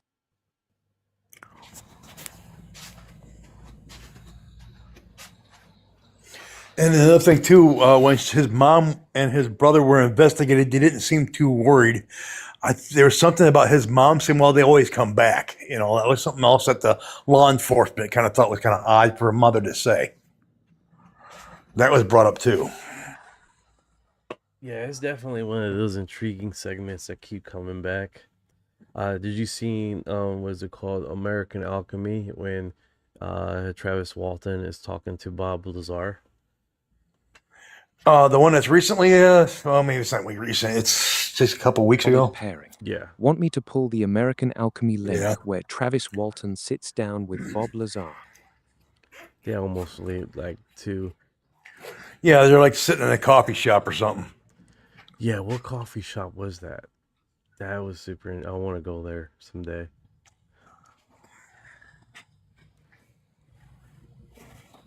The Comfy Shop is the one in the American Alchemy episode where Travis Walton and Bob Lazar sat down together. Want the direct link? Yeah, I want the coffee shop. I want to go there now. I want to get on the plane and go there now. I'll pull the I want a GPS. Craziest it. coffee shop I've ever been to was the Greenhouse Cafe in Amsterdam for various reasons. That was a crazy coffee shop. The coffee shop in the American Alchemy episode with Travis Walton and Bob Lazar. I'll pull the exact name and address for you. All right, so he's working on that. I want the GPS coordinates of that fucking Yeah. coffee shop. I want coffee. Opening now. hours now. Now, I want to go Book me a now. flight. God damn it. Want to go. So, let's see if he comes up with something here. He's still battling it. Dude, give me the GPS coordinates, man. I want to look at this coffee shop. I thought it was like the Roswell Cafe. Thought it was called that, the Roswell Well, if you've ever Cafe. been out that way, the closest cafe you would find would be in Rachel. There's nothing out in Roswell. It's Rachel's the closest you'd have. There we go. Because I actually worked at a Homey Airport. They give me the. All right, so let me do this. Let me just copy and paste this into Google. The Flying Saucer Diner. Yes, yes, Oh. that's it. The Flying Saucer Diner is where we want to go. Oh yeah, Daddy likes the Flying Saucer Diner. That's cool. I bet you those burgers are out of this world. Yeah. Hell yeah. Look inside, dude. Oh man, that's epic, dude. I bet they've got stuff like Romulan ale and shit like that in there. They got beef, anything from beef jerky to air fresheners, car fresheners. The town survives on this. This is awesome. Yeah, good on them. Oh, and it's Even like the a Mc, spaceship. even the McDonald's looks like a flying saucer. That's awesome. I gotta go there. That's probably AI generated, this floating thing. Yeah. Yeah. Definitely want to get a burger. I'm That's hungry. like the other side of the country for you, is it, Knight? You're down the bottom on the right, and that's is that over on the left, on the west coast, east coast. West? Yeah. Arizona. Arizona. Yeah, Arizona. Hey, how's the prices from Tampa to Arizona to get to this Flying Saucer restaurant?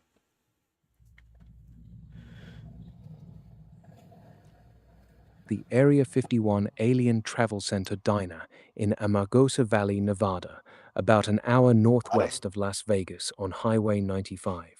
Round-trip flights from Tampa to Las Vegas are running $149 to $230 right now on Frontier or Breeze, with one-ways as low as $74 to $111. We're The going. diner Wow, that's itself. pretty good. We're That's going, pretty baby. bloody good. We're going live streaming to Arizona. Like I'm making. You do it, man. I'm You going- don't get a coffee in New Zealand for under $150. Holy That's- shit, dude. We're going to Arizona. I just gotta go alone. My wife wants me to go with her everywhere. So it's like, baby, I got shit to do. I got Yeah. coffee to drink. This is a business expense. It's a business trip. I wear the hat. I wear the glasses. Right? Take us with you as well. Yeah, Fucking man. Just go live. Do the whole thing live on like. You have- could do a long form YouTube video on just your trip going there. Like that would be funny. It would be good content. right, and just have a moment like, "Ah, this burger's the best. Yeah. That's excellent. Great idea. Man, that's not crazy prices too. So I think the round trip is not bad. It's just probably getting a hotel. Yeah. What's that for Sounds 20 real per weird. Vegas 18 or bucks? Amargosa Valley spots run $80 to $150 a night, depending on the day. You could do the whole trip for under $400 if you grab the cheap Frontier flights and a basic room. Yeah, cockroach yeah. infested room, most definitely. Yeah. Gotta make sure these cockroaches know who they're talking It's to. a bed bug city and it's run by a bunch of Indians. Also, there might be screwworms there now. You gotta watch out for screwworm larvae. Ooh, screwworm larvae. Yucky. They'll eat your flesh right off your skin. Right out the pecker. Yeah. They like it moist and dank. So yeah, they'd go for the pecker region. Oh god. Come back never being the same. But anyhow, did you find that video of him or no? No, I gave up on that search. Orion was being aloof, wasn't he? He kept being like, "Here it is," but then it wasn't really what we're after. Yeah, he Well, kept if redirecting. it's even wrote down, it's worth reading. Yeah, it's like, And it might be on Vimeo too, because some of the information was on Vimeo too. You have to go back and forth because they got a lot of content too. That's more of a European YouTube. oh, Vimeo, yeah, like filmmakers use the Vimeo quite a bit. I don't know why. It's like a whole thing. It's like professional. You gotta be professional. It's like, okay, all right. Well, there's some stuff on there, some different content. Maybe I should chuck my music on there. On Vimeo, yeah, they got They do music there, monetization. right? Yeah. Okay.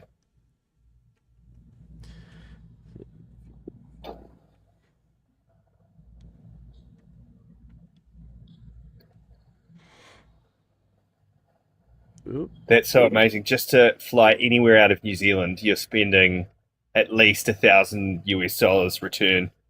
Really? So, you're in the middle of nowhere down here. So- I mean, it's great and it's terrible. You can Like, we're use your, so isolated. you can use your chat thing to actually search Vimeo too. Yeah, I could do that.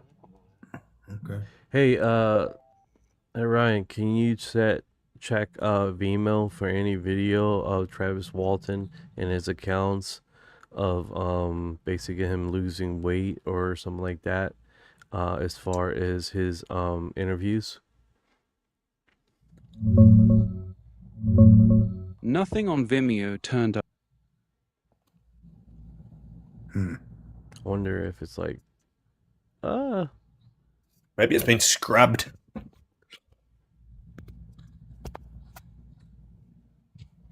wonder if it's because In a it's like, document. this is a harder segment to get into, right? But yeah, he needed The to get out of that logging 1975 contract. CBC radio interview is the only place he says the weight loss in his own words. Everything else is just narrators repeating it. The original audio's the real gold.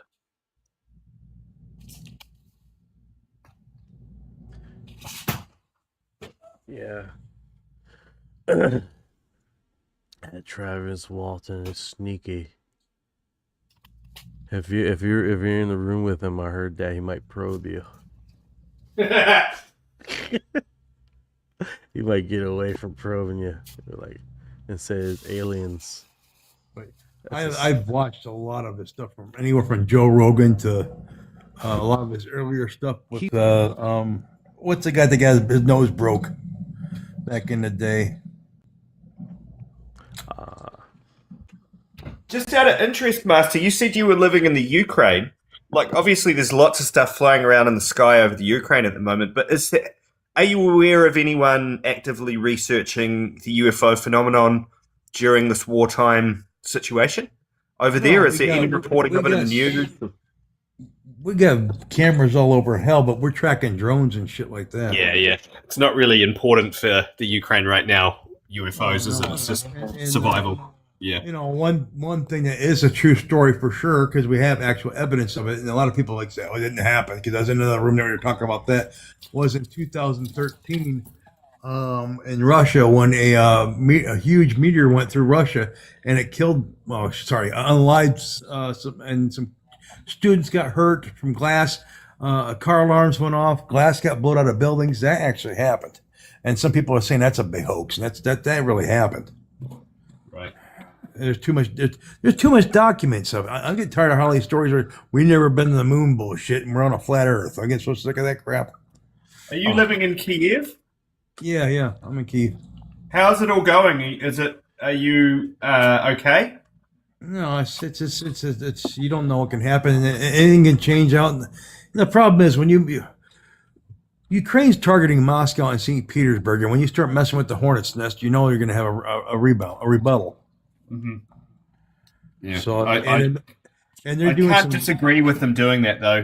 It's a tricky strategic move, but Kind I of a guess- golden color, but shouldn't with a have kind been of a involved softness with to the it that first place. it wasn't like beams of light shooting out. It was just this haze of light. In 1975, Travis Walton, a 21-year-old logger, vanished for 5 days in the forests of Arizona.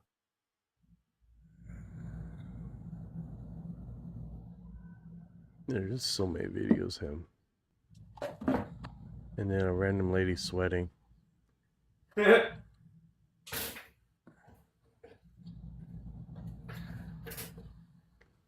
Random sock.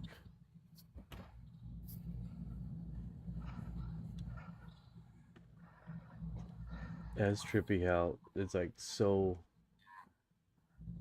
That's probably why he keeps away from saying it. Where are there so many videos of Travis Walton? Like, there's not one video on here that has it uploaded of him stating that he's lost weight after the abduction.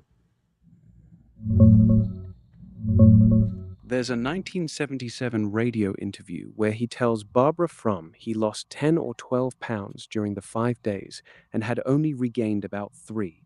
That clip gets clipped and shared, but the full thing isn't a flashy video. Most modern YouTube interviews focus on the craft, the beings, and the skepticism instead.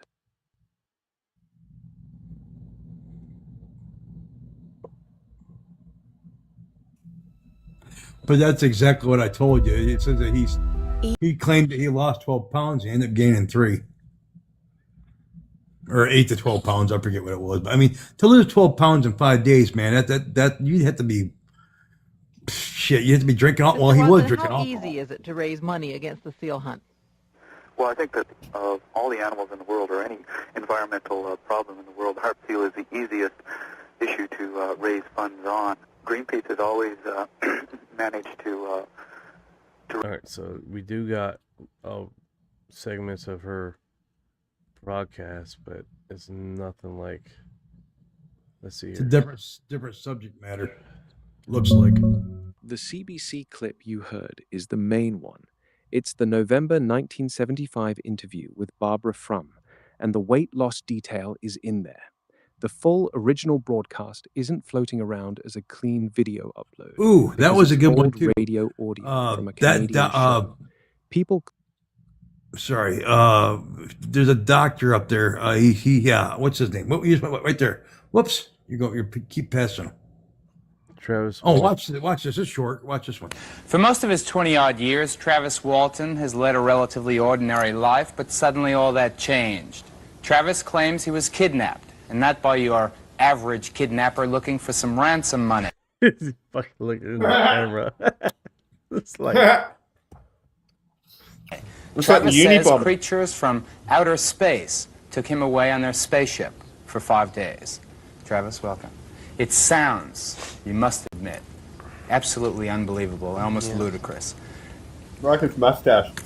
Given that terrible start off, why don't you tell me what happened? There was 7 of us. We were working in the woods near Heber, Arizona, and we had quit for the day. And we What's were the name of this driving down user logging on road, this account on this YouTube? And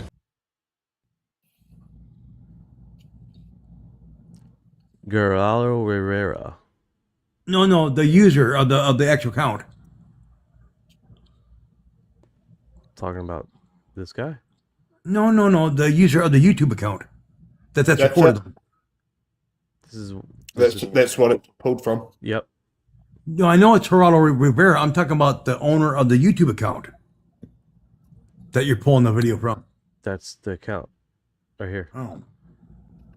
It's called The Real Geraldo Rivera. Yeah. He's got he's the Jewish guy. Got his nose broke. Yeah. That's he also tried to uncover Jimmy Hoffa and all kinds of stuff back in the day. Yeah, he's the one it posted this. Whoever runs this account. I thought you were on a pre-recorded account on YouTube. No, go ahead and play this. I'm actually want to watch it. If you don't mind. I think it's short.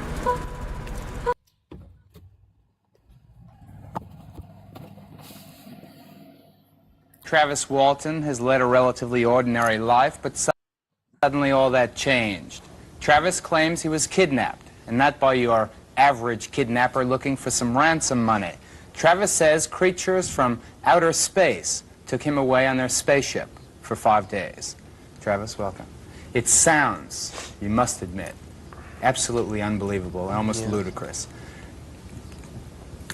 Given that terrible start off, why don't you tell me what happened? There was 7 of us. We were working in the woods near Heber, Arizona, and we had quit for the day, and we were driving down this logging road, and it was just starting to get dark. It wasn't quite dark, it was about dusk, and one of the guys in the back says, "What's that?" You know, and there was a light coming through the trees off to the right up ahead, and when we got around this thicket of trees where we could see what it was, there was this object hovering about 100 feet off the road, and we stopped the truck, and we sat there watching it, and I got out, and I walked up closer to it, to get a closer look.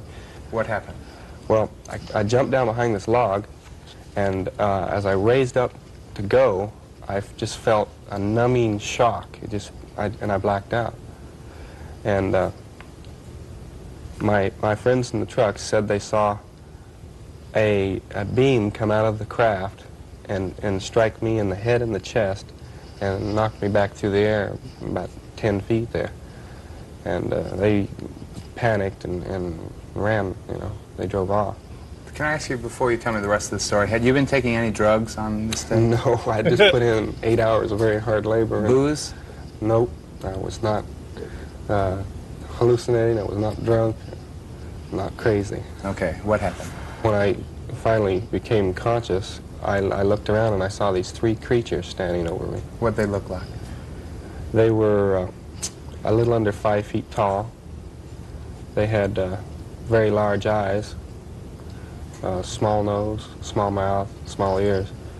They were very pale skinned. They had no hair, no eyelashes.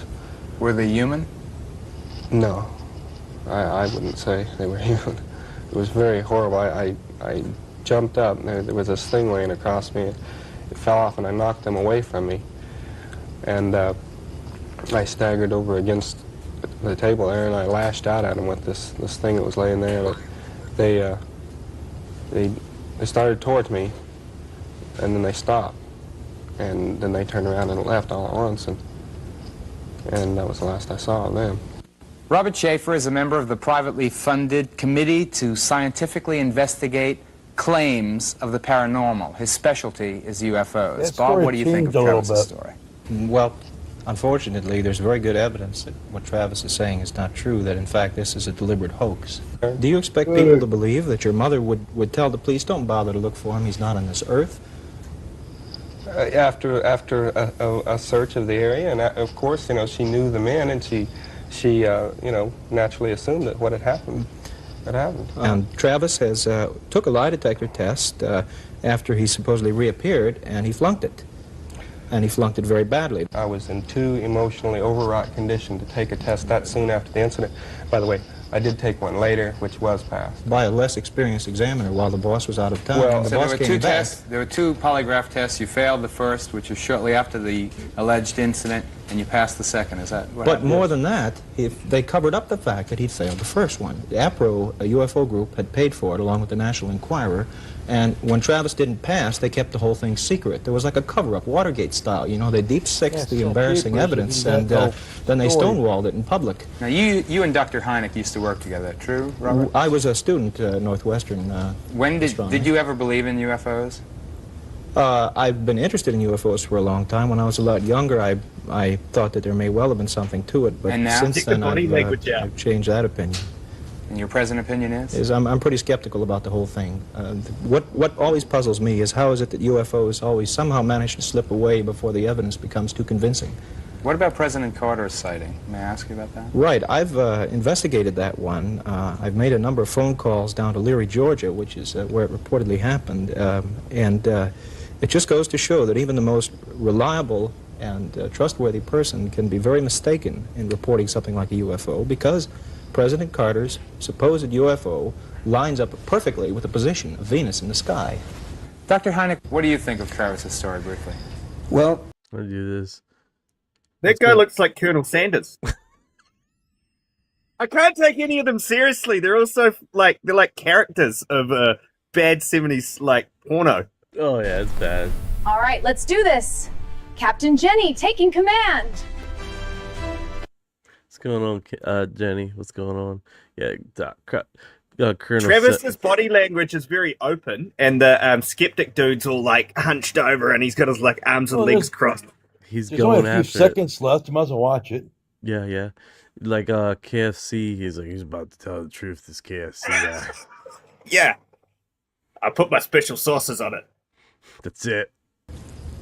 I think that he underwent, I understand, a Minnesota multiphasic personality inventory and passed it with high colors.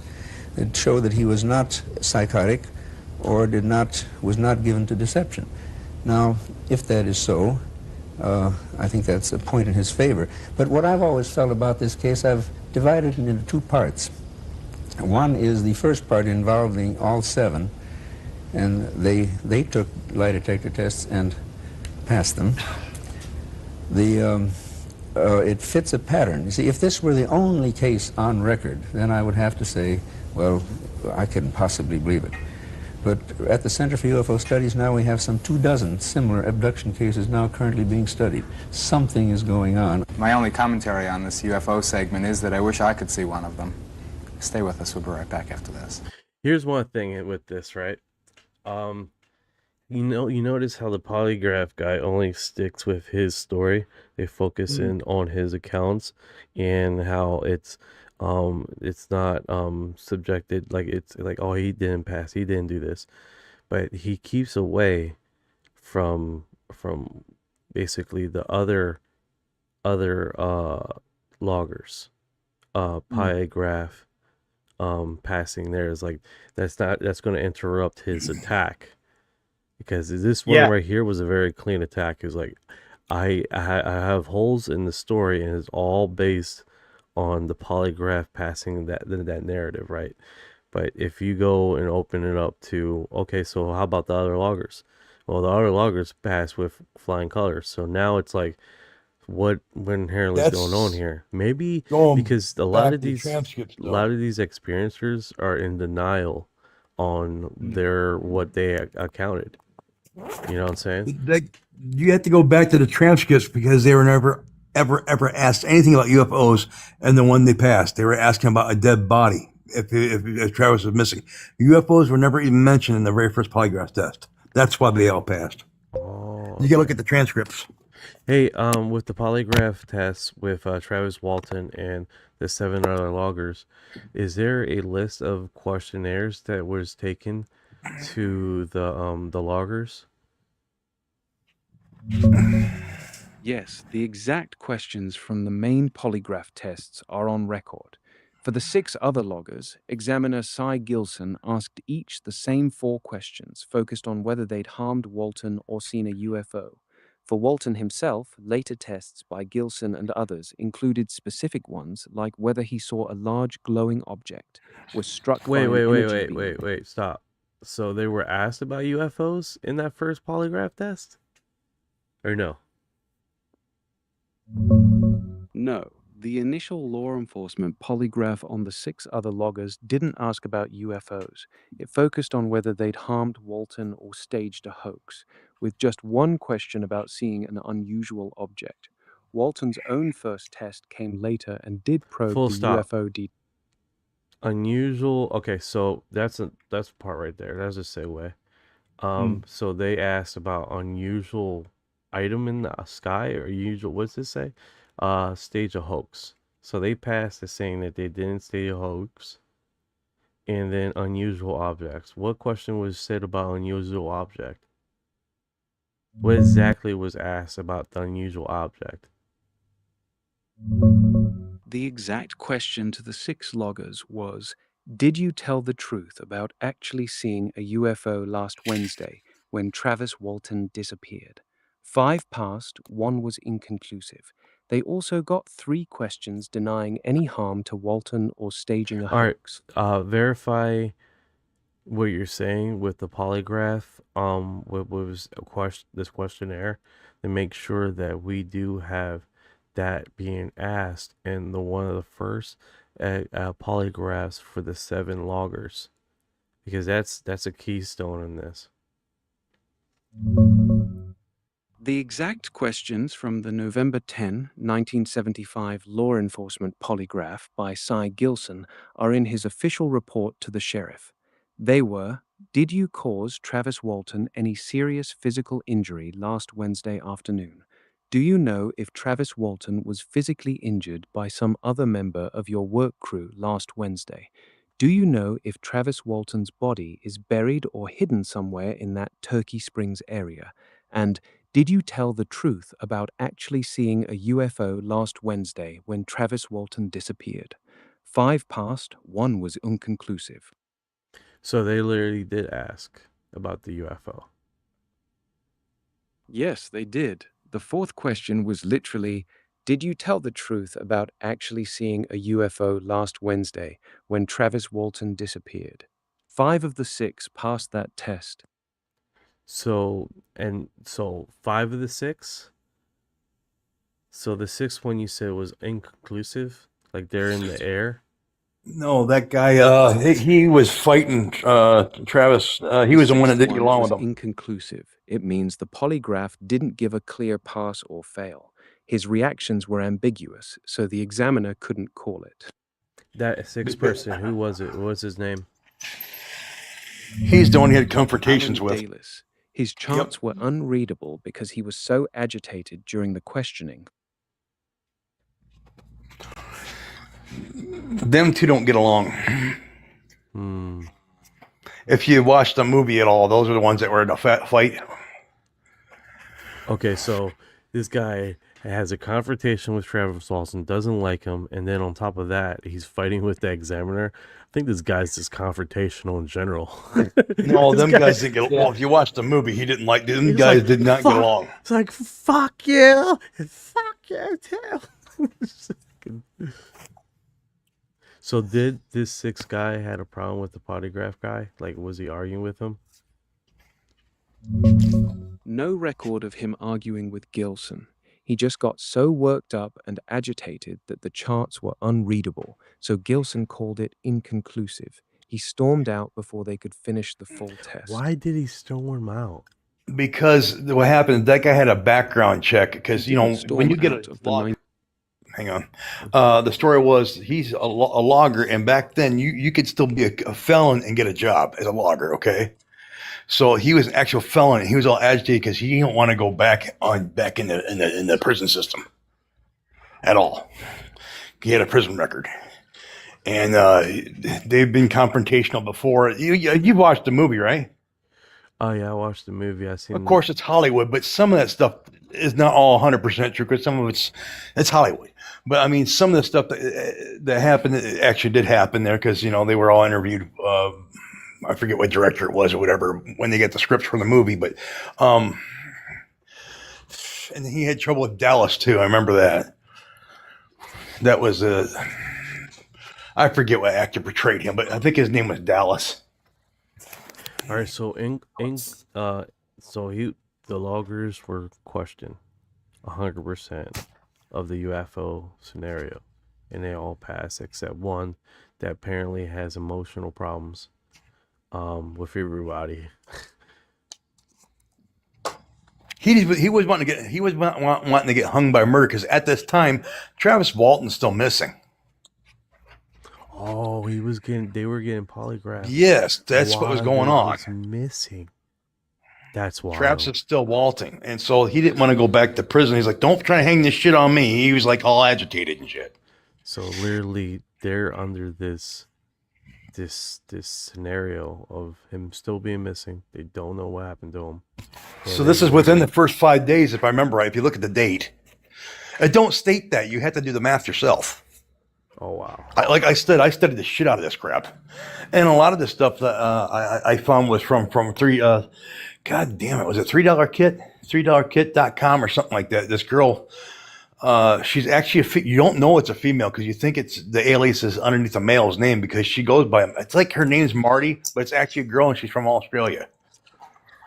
And she's a serious researcher. She really does the math. And she breaks down everything from GPS locations and I don't know if she's actually been foot on the ground on some of this shit. She's done a lot of this crap. Yeah, look, a lot of Australians are on meth. No, this girl is she's not on drugs. I'm kidding. I'm just putting a dig in for Australians. When you start reading the background story, I have to. Yeah. Yeah. Fuck you, Australia. See, I'm done. It's all good. We can move on. And then you can go to the Travis Walton. There was another one where he's on a talk show. What the hell was it? What the hell was it called? It's all it was. Damn it. It was actually a talk show about the polygraph test. That's all they do. That's a whole talk show. It's not a talk show, a game show. I'm sorry. It's a game show and it's a polygraph test game show back in the late 70s, early 80s. That's on YouTube. You can watch that too. That's interesting. Yeah, I've seen that one. He fails that one too. Whoa! Hey, Betty. Hey. Scared the shit out of you, like I can see like through your sunglasses the screen. Can you? Oh, That's look at definitely that. That's definitely before Geraldo got his nose broke. All this shit. That's beautiful. I forget. He got mouthy with somebody, and the guy he busted him right in one punch, knocked him the fuck out, and busted his nose. All this shit. Look at that. That's cool. Yeah. It's go time. It's go time. He's like, we're gonna do this. And then one of the loggers came back out and then ratted him out. And then because he was getting pissed off because Travis was making money on the commissions or what do you call it when you get money off movies? That's not the right word. Commissions. Well, you know what I mean. Royalties. Because Travis Walton was getting royalties off the movie and the book. Because he wrote a book too, you know. And then it goes back to the whole thing that started this all up is because they want out of a logging contract. The only thing they get out of a logging contract is some kind of act of God situation. Well, there's also a story on the National Enquirer was you get $100,000 if you had a good. They wanted evidence of UFOs at that time, and it was a propaganda newspaper that was sold by the registers in America. All kinds of crazy stuff, like Michael Jackson was going to live in a hyper chamber. There's Elvis Presley's body was found singing someplace. There's all kinds of crazy stories in that paper back in the day. Elvis Presley was still alive. I think MJ is still alive. No, I've actually been I haven't been to his actual.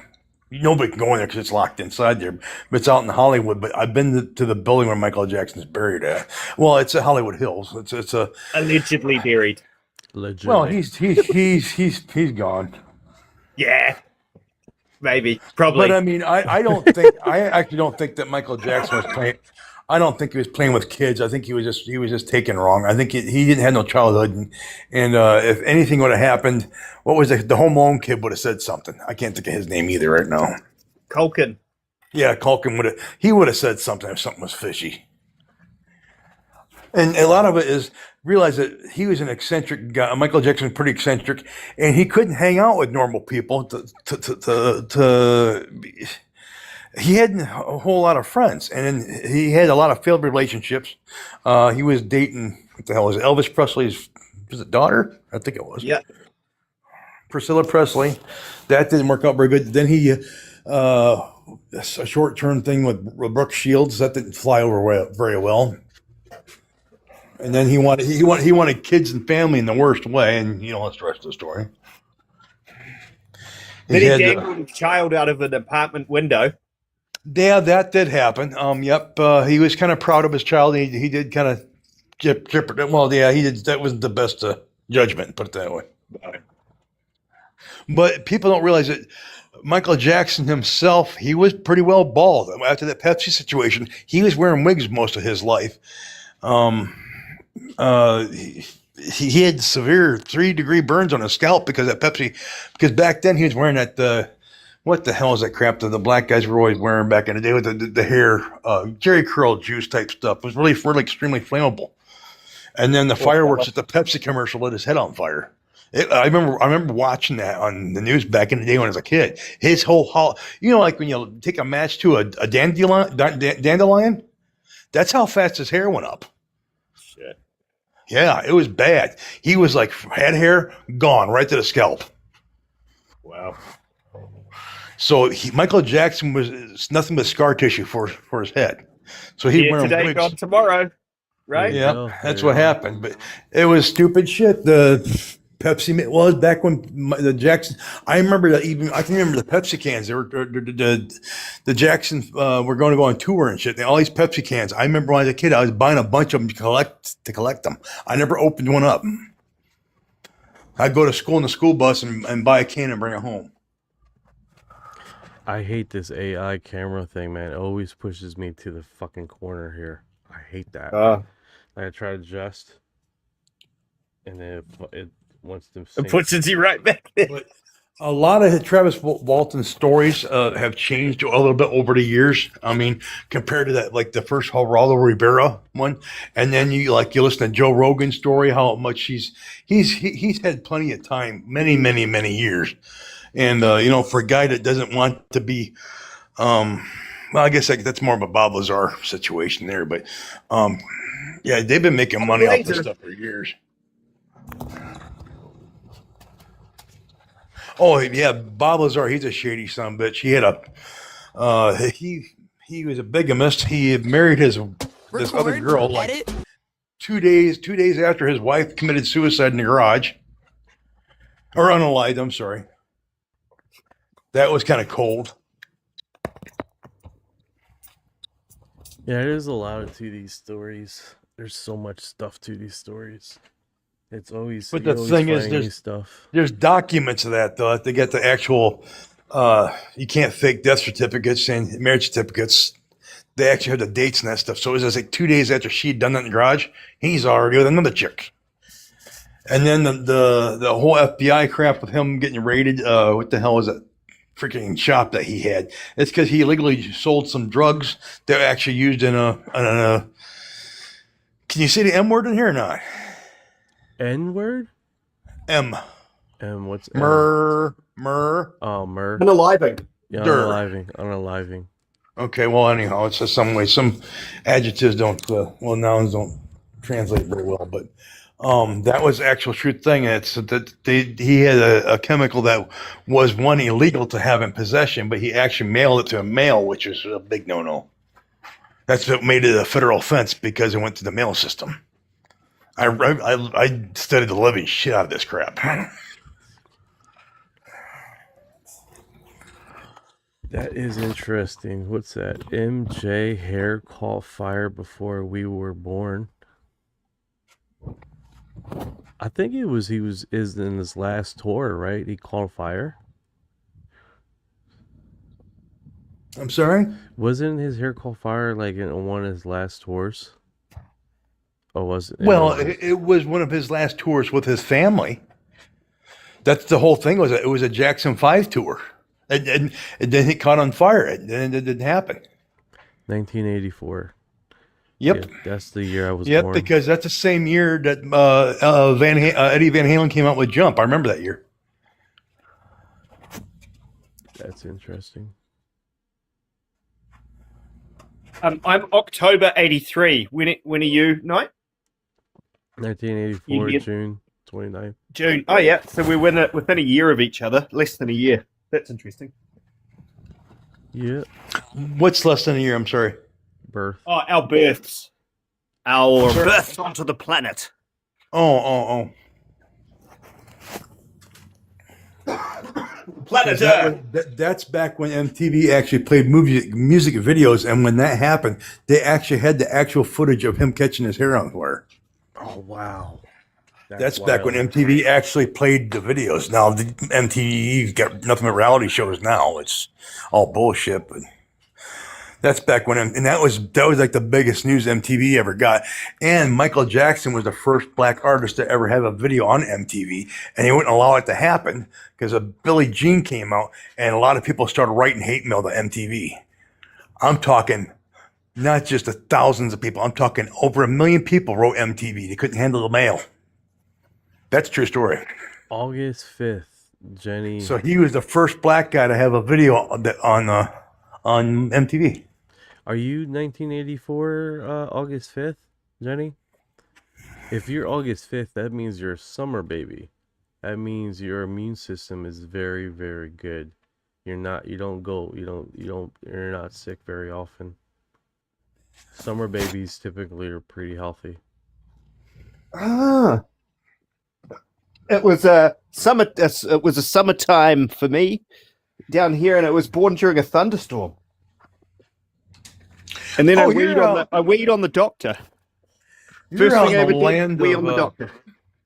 out there in New Zealand. You're out where they had that movie set. Damn it, Lord of the Rings. Yeah, the little villages out that way. Hobbiton. Yep, it's still there, right? Yeah, it's still all there. I've never been, So but it's like only it's about like an a hour. tourist trap. Yeah, yep. So how You far are can you go from there, get a- roughly? Pardon? How far are you from there, roughly? About an hour's drive. It's just down the road, but Oh. it's very expensive, and I don't know. It's for tourists. Well, I get that. You know, it's like Walt Disney to raping, I suppose, when you go to the front gates. Well, if my kids get into it when they're a bit older, I'll take them then. Yeah, I've been around the world a lot, and I had another Marine that told me once about New Zealand that the background, those colors are actually New Zealand. That's not special effects. That's the flowers of your country. He says that out of all places in the world, he said New Zealand was probably the most beautiful places in the world. I'm not lying. It's something he told because It is lovely here. It's a beautiful country. It really is. Well, I do love it. Please come spend your tourist dollars in New Zealand. Our economy is suffering. Come, please come. Everything here in America everything that was in America is getting ripped off anyhow. Hey, Yeah. Chips, what month were you born? October. October, baby. And you say that's the summer over there? Yeah, it's at the end of October, so it's spring. Everything's warming up, so it's not summer yet, but it's not cold at all. Then, but hey, you want to do some more interesting on Travis Walton? See if the Chat GBT, whatever you get going on there, look up what the hell is it called? Damn it, Gentry Tower and Travis Walton. Look that up. Gentry Firewatch Tower.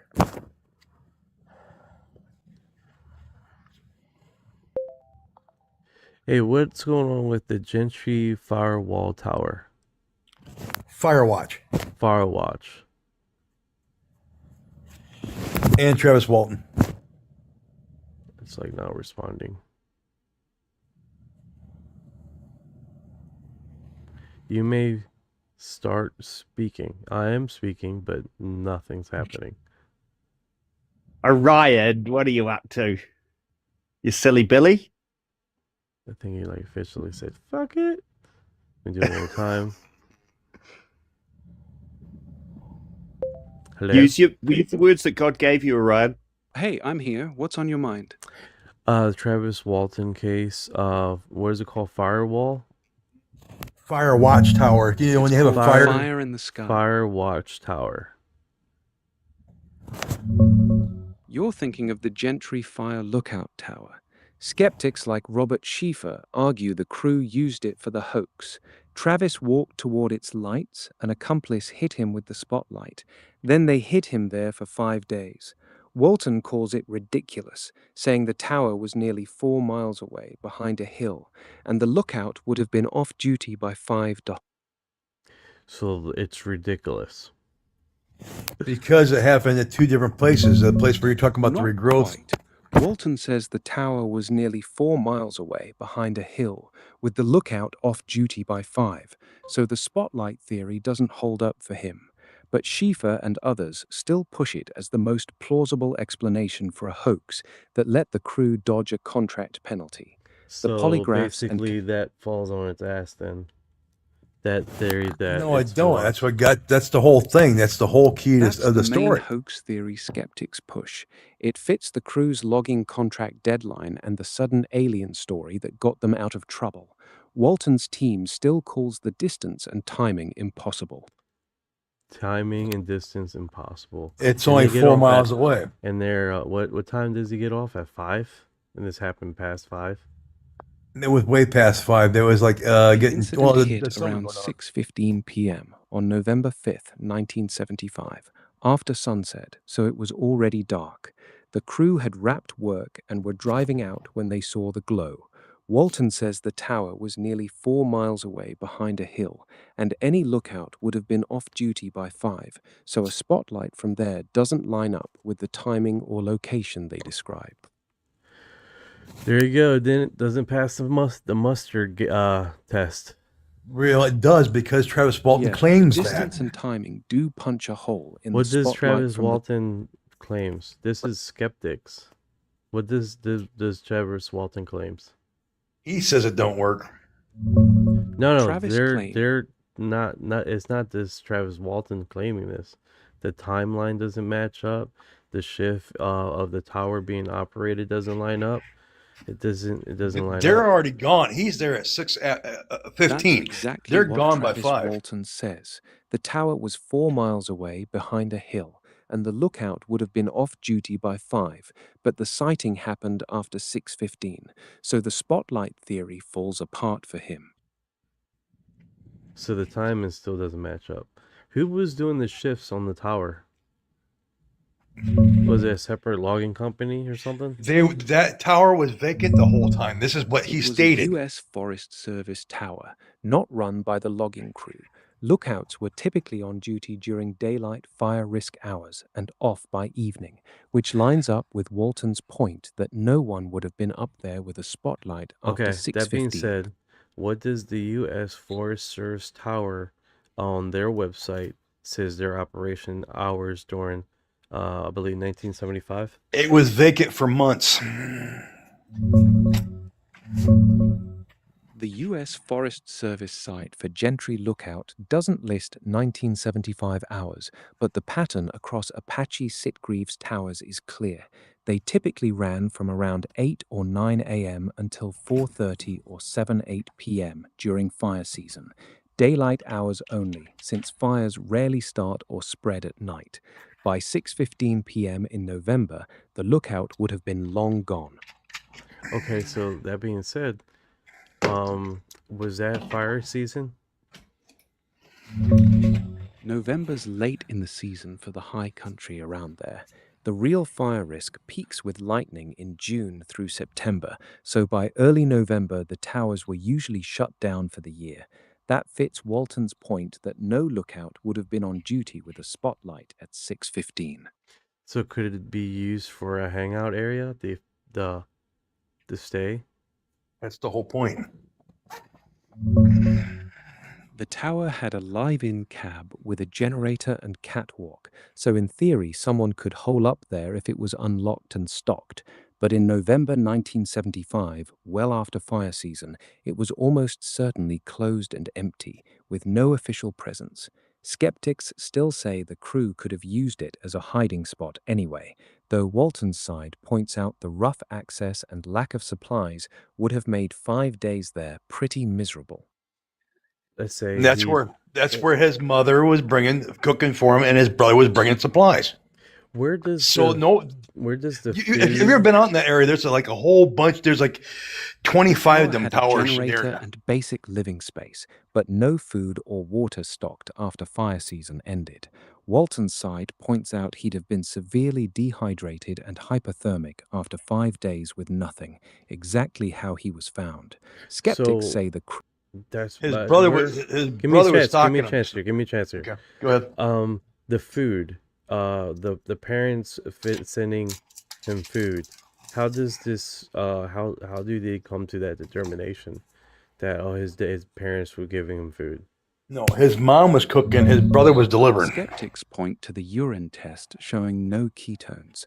After 5 days without food, the body should have started burning fat and producing those ketones, but there were none, so they figure he must have eaten something. Walton's side says the aliens fed him or gave him some kind of sustenance during the abduction. How do they prove that the parents were feeding him? I don't know if he even had a They don't dad. prove the parents fed him. The urine test showed no acetone or ketones, which should appear after several days without food, so skeptics infer he ate something during those 5 days. They assume the family, already described as UFO enthusiasts, helped hide and supply him, but there's no direct evidence like witness statements or supply trails. Walton's side says the aliens provided whatever he consumed. So how is the delivery of the food, the brother, how was that confirmed? The brother never confirmed delivering food. There's no witness statement, receipt, or supply trail from him or anyone else. Skeptics just assume the family helped because Walton and his brother Dwayne were both long-time UFO believers, and the urine test showed he'd eaten something. It's inference, not proof. So the food And it goes back to the movie where he claimed that in the movie that he'd lost a bunch of weight. Well, he actually gained 3 pounds. Inference from the urine test. No witness, receipt, or trail ever confirmed So you gotta the use brother all or tests. anyone delivered food. Walton's Why side would his says the brother aliens fed him his during brother's the not going to missing rat him out. time. I love it how it comes down to urine. It's always about urine. I know, he keeps saying Well, that it's urine it's a lot of your urine tests tell you if you're in ketones. If ketones, if you had ketones, it would prove that you're starving. So basically, he's European because Showed up. that's what he had to Should do into a have if cup. He'd gone 5 days Yeah. without food. So that's the entire And in the argument. area, no direct proof, just there's that like one lab a whole result. shitload of fire Walton's watch towers side out says there. the aliens gave him something to drink or eat during the experience. So the aliens were feeding him and keep him well nourished, but then the story His story had Hollywood. changed. So If they had been feeding him alien food, surely they could have looked at his feces. The movie Exactly. shows the aliens as hostile. They strap him down, probe him painfully, and he's terrified the whole time. and Walton's feeding him book and feeding him. It sounds like a crazy ex. Plus, his brother was bringing him some Budweiser. Yeah, the movie's aliens look like creepy grayish amphibian creatures with big eyes and slimy skin. They're the hostile, crazy X-type, probing and terrifying him. Nothing like the more neutral or even caring beings in his book. You're gonna take this food and we're gonna strap you down. Sounds very exciting. If you don't eat the food, they'll shoot up your rear end. Right? It's like We'll get in you one way or the other. Sounds like a third date. It's like it's Yeah, like that's ET the with the movie Reese's vibe. Pieces. Alien They've done abduction Reese's as a Pieces. creepy third date gone wrong. Strap you down, probe you, no flowers or small talk. Walton's book is a bit less horror movie about it. No flowers. It's a cheap date. Oh man, they don't spend any money, dude. They don't spend any money. You know, The holy movie cow. had a.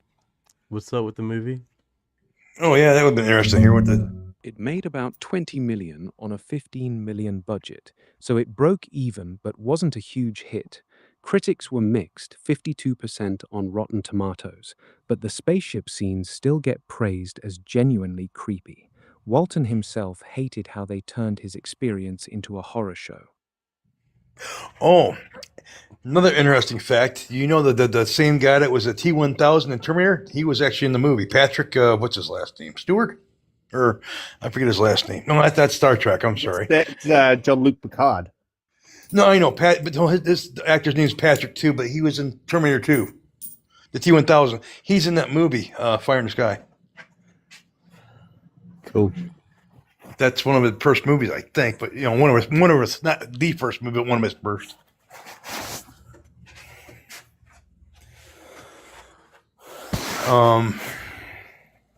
Oh, this guy, James Franco crap, man. This stupid video. Fucking James. Yeah, man. He's just getting himself a social media presence by trolling the UFO community. I'm not happy about it. Can you zoom in on that? What is he looking at? He's looking at aliens supposedly in his backyard.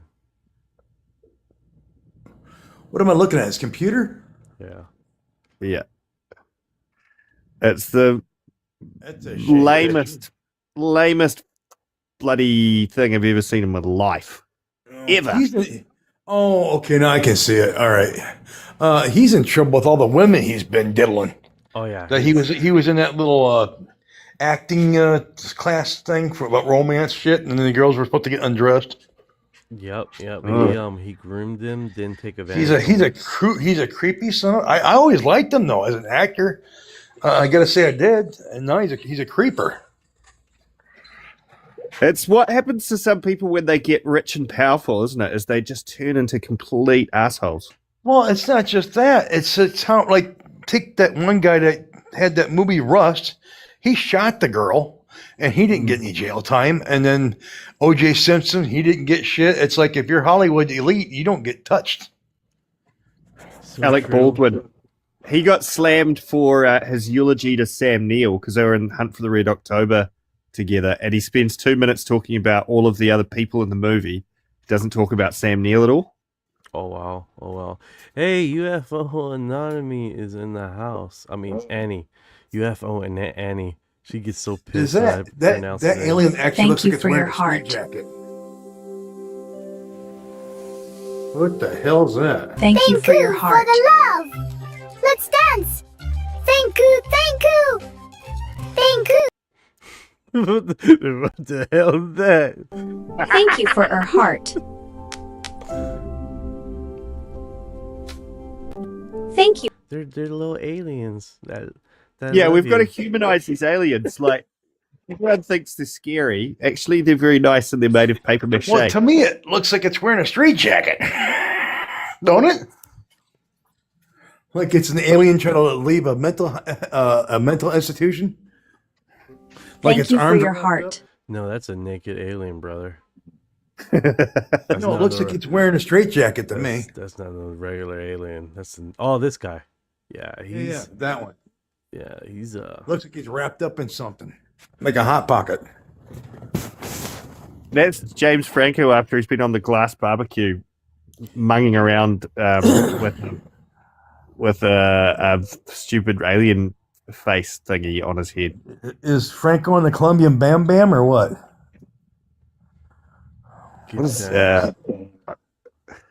Yes. Well, no peace. Been cleaning up. You hate to say it, but yeah, he was in a movie. Was it the movie Fly Boys? You guys seen that? That was actually a damn good movie. I think it was him. You guys see that movie? I don't remember. No. I'm jumping out. If you haven't Time seen to it, it's plant the definitely worth seeds. a watch because it's Look, based off the a true ships are story. here. There we go. I Hey, couldn't Eddie. find that. Hey, Eddie, how you doing, Eddie?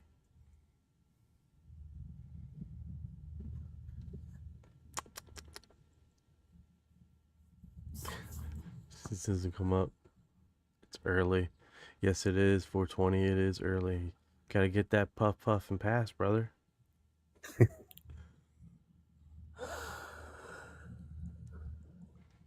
Oh snap! Uncle Jay's here. Uncle Jay is here. What's up, Uncle Jay? Uncle Jay's live podcast has arrived. Bigfoot's here too. Ready to rock this show. Let's go. Yeah, Uncle Jay's been pushing me to trying to change the intro again. I like it. Because he's I like, think it's so cool. He's like, I'm too fat in this intro. I like the music though. It's good stuff. Yeah, I appreciate if you change that. I'll send you $4. Hey, Uncle Jay, Anyways. what program do you use to make your cool videos?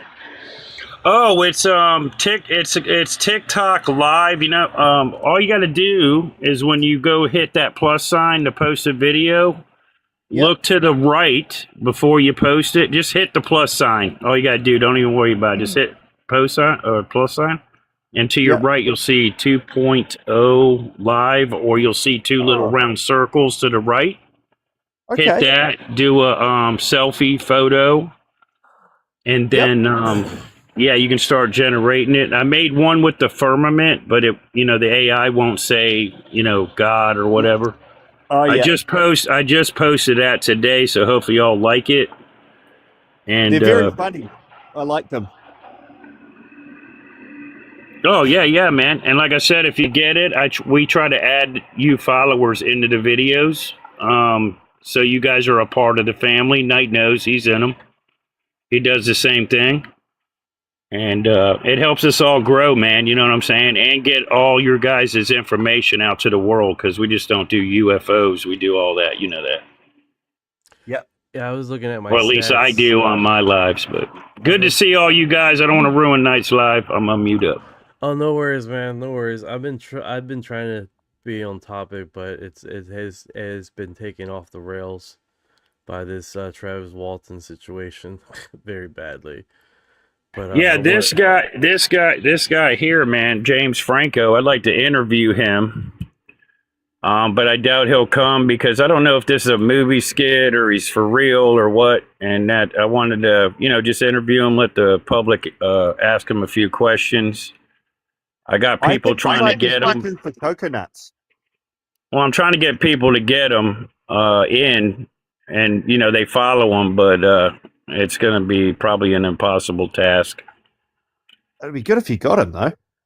Yeah. That's what I like to do, is interview people and let the public, answer, ask questions, stuff like that. That's my jam.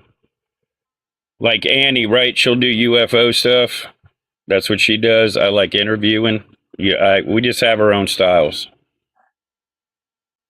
That's it. We got our own styles, and I think that's the biggest thing. Is like, how many different programs does everybody watch? I mean, I got Netflix, I got Hulu. You know what I'm saying? Like, people are so subjected to trying to keep it connected. It won't let me connect.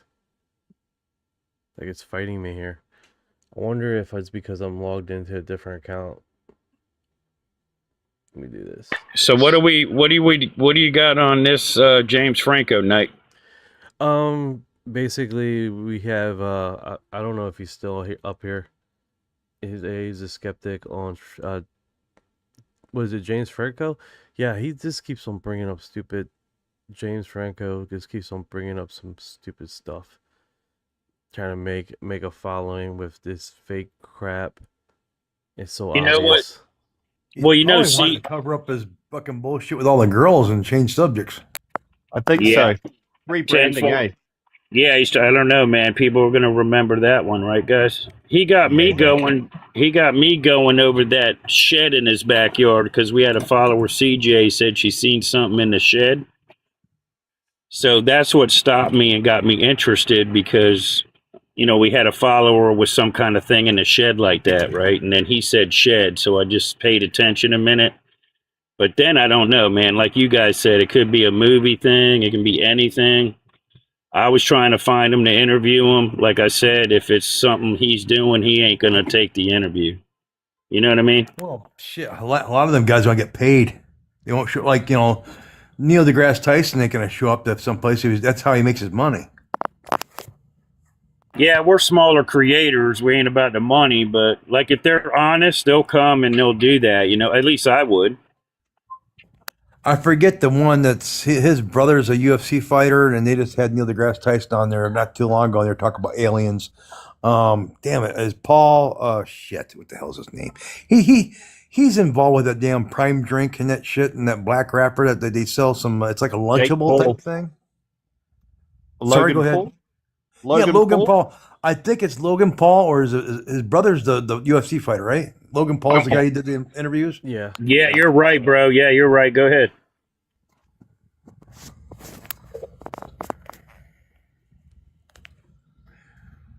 Hello.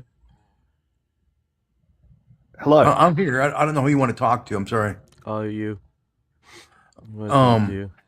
But Neil deGrasse Tyson was on there, and Logan Paul, the other guy on the couch, I don't know who hell he was, but he's in there a lot. It must be a friend of his or something. But they were talking about, it was, I don't know if it was that's the problem with YouTube. They get, sometimes they'll take a short or take a subject and they'll bust it all up. I hate that when they do that. So you can sit there and watch the whole 45-minute program. They'll bust it up in like 3 15-minute segments. I hate that when they do that, though. Yeah, I hate that. Yeah, they do that. They do that because they make money off those reels. Reels get more views than the regular video. And then they fill it full of commercials. That's terrible. Yeah, but I mean, that's how it goes. They have to do it. Like Sean Ryan, I watch him, so he'll do like interview somebody for 3 hours. Joe Rogan does it because they get more views on those, those short reels. Hey, I hate Chips, that are they you still butcher there? them. I'm here. Yep. Do you have this in your settings? Yeah, that's what you hit. That's what you hit when you hit the plus sign. You'll see that. That's how you generate the AI, okay, guys? And then we can add you, once you make a profile, we can add you in our videos, all right? Because then we'll see your profile when we make one. Your profile will pop up saying that you're already in there and we can add you. Because we want to involve all.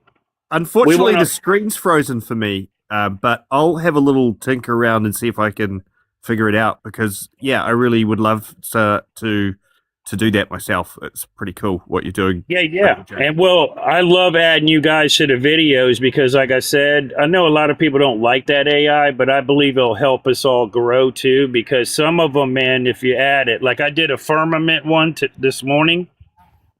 Hopefully y'all like that one. You can get your message out on that AI system better than you talking yourself on a mic. Oh, you know what I mean? Like little Easter eggs out there. Show me. Sorry, your screen's just come back for me there, Knight. So hang on, where do you press? Where do you? Oh, okay. So you go into stage, is it? Yeah. Oh, cool, man. Oh, you're saying you guys are like pro flat Earth here, or what? No. Yeah. I'm not.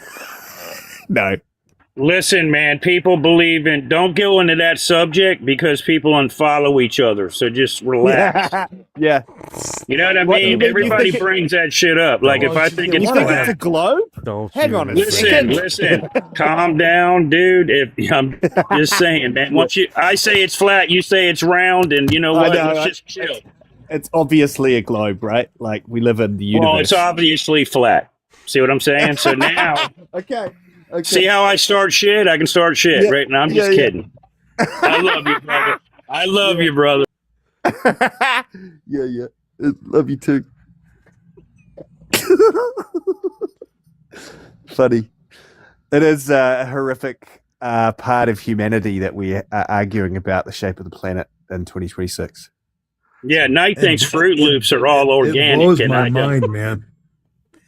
Yeah, Knight thinks I'm not. I'm sorry. Go ahead. Knight thinks Fruit Loops are all organic, and I don't. See, but we still friends. Yeah. That's so I'm not too happy with this AI anymore. There's so much crap coming out now. It's just bullshit. I was, I'm over here in Ukraine and stuff, and I see videos over there that are being done with AI. And here, this damn Black Hawk helicopter's got freaking, instead of like one prop on top, The AI's got it looking like a freaking drone right above the Black Hawk. It looks like it's like it's 6 props up there. I'm like, what the hell? And then if somebody shoots an arrow, the arrow goes in there backwards. The AI is terrible anymore. Or I'm so sick of it. Oh, you mean making videos? Oh yeah. It's just so much wrong crap and stuff, and then on top of that shit, there's so much misinformation getting, like 2 stories get mixed up. There was a story about an F-14 Tomcat that there's 2 different stories that AI actually mixed up, but both stories are true. But it put both stories together, but it's not true because of what happened. What the AI did it. There was a MiG-29 years ago that the engine on the MiG-29 was supposedly failing, and then the Russian pilot ejected, and then the pilot was on autopilot. It kept flying over the United States and stuff. So then we had a couple of our own pilots go up there and check it out because it got into American. God darn it, that's not right. I think it was over in Britain. Come to think of it, I think it was in Britain. Anyhow, and then they mixed it up with another story with an American story, and it was all screwed up. Yeah, I hear you, man. I hear you, man. It's missing false information. Any young kids that read this shit or watch this crap are not going to believe it. There was one where it said that one time there was a practice in World War II where an American soldier would take 4 LR-44 hand grenades and put them inside of a football and throw them towards a tank. Well, it's not pulling the pins out. That's not how grenades work. It never happened. It's like, what? And then, it states it like it's a fact. Well, yeah, they got a lot of deceiving things out there, man. And then, we try to bring truth, right? I'm telling you, man, truth is not trending. Well, and not only that, if you would ever come across a real UFO nowadays, you're so screwed because the AI is so damn good. So true.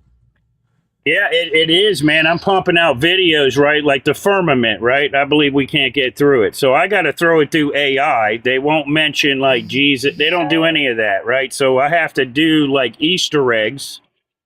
And then hopefully it turns out good. So I'm just trying to make people laugh, and I have fun doing it. But, people enjoy it. I believe a lot of people even enjoy it, but they just don't react and heart to the videos. What's what? It's Gumby or something. Or is it Gumby or what is that? I don't know. Oh, it's an alien. He looks like he's getting screwed by an alien. Yeah. There's something in that photo right there, huh? First, I thought it was Gumby. Gumby. Eddie Murphy played him during Saturday Night Live. It was. No, I know who Gumby is. Gumby is. Yeah. I think he's trying to give him a lovely massage. Massage. That's what they do. It's called a bowel massage. Best I massage. don't know. Night looks froze up on my end. Is he to you guys? Bowel probing. Yeah. Yeah, he is. That's all right. I was in Ray's live and it was lagging the whole time, man. I had to leave, go back in 3 or 4 times. So sorry, Night. Well, anyhow, I should probably get back on the subject, huh? Yeah. What's this picture about? Night? Alien that came down to collect sperm. Yeah.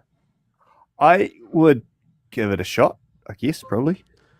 Apparently this guy did it 3 times. Gave it 3 shots of protein. Did she have 3 breasts? No, 2. No, from the movie. What the hell was it? Schwarzenegger. She had 3 breasts. The alien. Oh yeah. Total Recall. You ever fucked a mutant with 3 breasts? No, not yet. That was funny, man. That was a funny movie. Did you guys know that they actually had a different version of Recall? I think it's better than Schwarzenegger's. It was Colin. What's his name? Colin. Oh shit! What's that? He's from Britain, ain't he? Colin Farrell. Yeah, that's actually. You ever want? I think it's better than Schwarzenegger's version. Yeah, I haven't seen it. Oh. So this one is October 1952 UFO abduction, kidnapped Brazilian farmer 57. named Antonio Villas-Boas was half seduced before being let go by the female. Let me see if I can get Of a course, they're line. female See, you weren't aliens. kidding. She You really wouldn't want did. to have it to be a gay alien, or maybe Yeah, it was well, an alien that Hey you Ryan. know Hey Ryan. The identified as a male. 1957 UFO abduction kidnapping Brazilian farmer named Antonio Velez. What's the storyline on this? On October 15th, 1957, near São Francisco de Sales, Brazil, 23-year-old farmer Antonio Villas-Boas was plowing at night when a red-lit, egg-shaped craft landed in his field. 4 helmeted humanoids about 5 feet tall dragged him aboard despite his resistance. Inside, they stripped him, covered him in a strange gel, drew blood from his chin with suction devices, and exposed him to a choking gas that made him vomit. Then a short, naked blonde woman with blue cat-like eyes entered, and they had intercourse twice. She bit his chin, then pointed to her belly and the sky before leaving. The beings communicated in barks and growls. They released him around 5:30 a.m., and he later showed radiation-like burns on his skin. He stuck to the story until his death in 1991, though skeptics call it a hoax inspired by a Brazilian magazine article that ran right after the event. Helmet head. So He has a huge he's head. plowing the field, and the aliens plowing him. Boom. Boom. Yeah. And where's his? That's his kid, or is that the chick? That's The the helmeted chick. being. That's the offspring. Gotta be. That's the chick. That's the chick. Yeah. No cleavage, nothing. Yeah, the naked That blonde sucks. with the cat-like blue eyes. She came in after the probing. They had sex twice. She bit his chin, then pointed What's at her up belly. with the biting of the chin? What's up with the biting of the chin? Maybe she was enjoying She it, bit man. his chin during the second round of sex. Villas-Boas said it was like she was marking him or taking a sample. His chin was already raw from the earlier blood draw, and the bite left a scar that lasted. He never got a clear reason why. She's probably a Wow. vampire. Vampire women from Venus. You know that That's the hybrid. weirdest detail in the whole story. He never figured out if it was marking him, taking a sample, or just part of whatever they were doing. It seems like a really brutal way to abstract semen out What of are you someone. thinking? Sounds like a good Pornhub story. Oh, speaking about that, wasn't there another basically the aliens come down and do the same thing? There's another case like this. The closest match is Meng Xiaoguo in China in 1994. A tall female alien with 6 fingers had sex with him for about 40 minutes while he levitated above his sleeping wife and daughter. He ended up with a strange scar on his thigh, just like Villas-Boas had marks from his encounter. So he What levitates. What country was that? What country was that? Japan. Yeah, he's... Japan? No, Meng Xiaoguo's case was in China, not Japan. Oh, China. Japan has the 1975 Kofu incident with 2 boys seeing a silver disc and a tall, glowing humanoid with long arms, but no abduction or sex. There's also the old 1803 Utsuro Bune legend of a hollow ship washing ashore 1803, with a holy strange shit. woman inside. Look at him. He looks. Wow. He still looks terrified. 1803. Where the hell is it getting In that the shit recent from? interviews, he still looks haunted when he talks about it. The fear in his eyes and the way he describes getting hit by that beam or floating above his wife. I can't tell. it's His eyes raw, are slanted. like it never left him. So tell me this. Okay, so 1967, he's in bed. He suddenly gets levitated, and then the humanoid female shows up, and they do the deed in middle of the air. For 45 minutes. He was already floating above the bed when the tall female alien with 6 fingers appeared. They had sex while he hovered there, his wife and daughter sleeping right below them. Some reports say it lasted 40 minutes, though Meng later described the sensation as only a few seconds. Oh, that's wild. And you imagine it, that's way beyond the shock. So She's got kinky. 6 fingers. Well, guys, I interviewed 2 ladies or 2 or 3 ladies from different He woke states up at with 3. a strange scar on his thigh that never fully healed.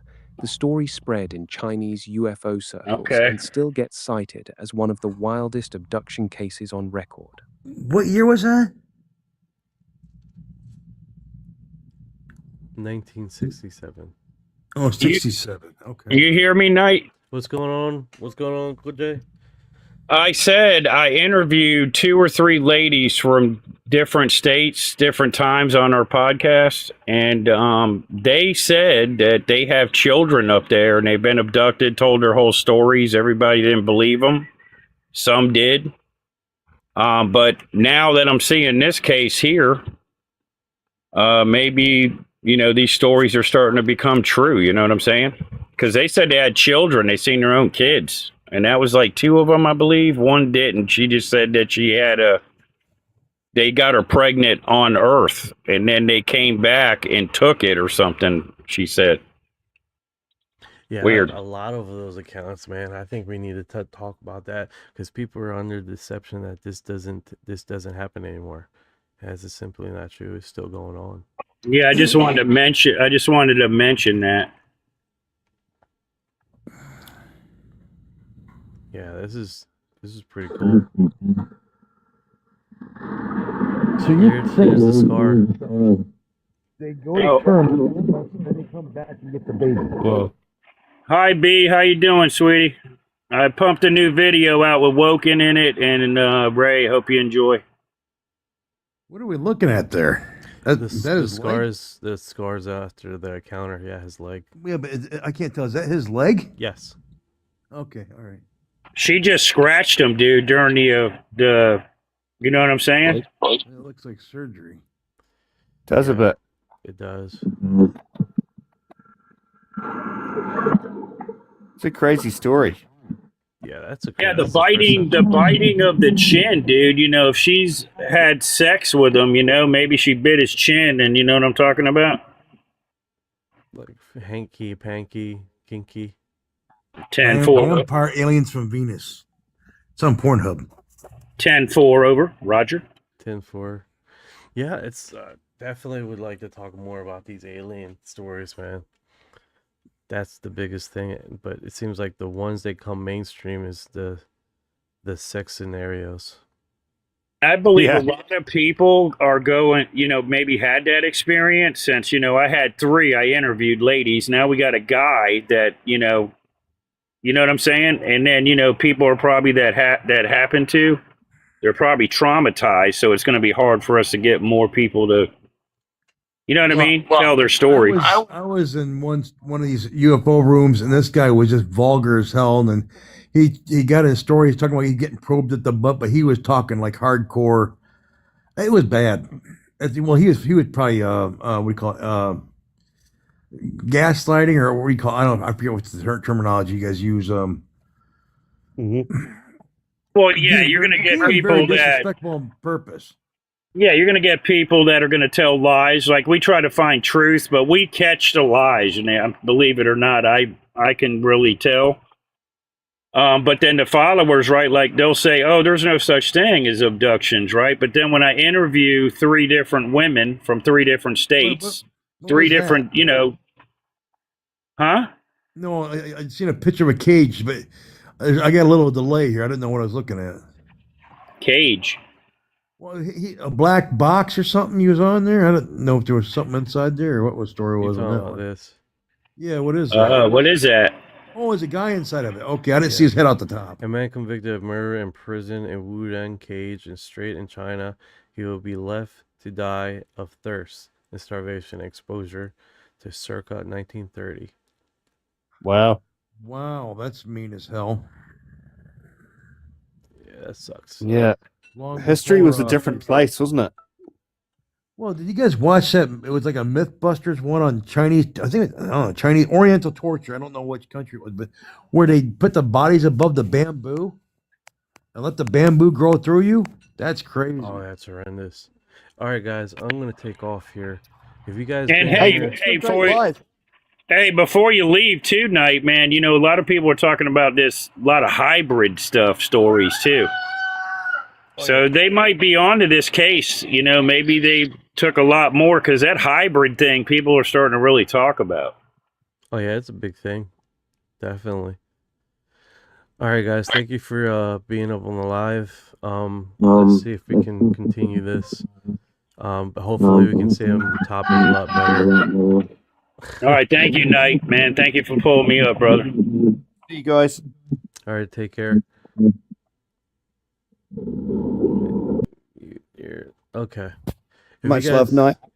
See ya. Much love, brother. Sorry. If you guys been here this long, you are disclosure.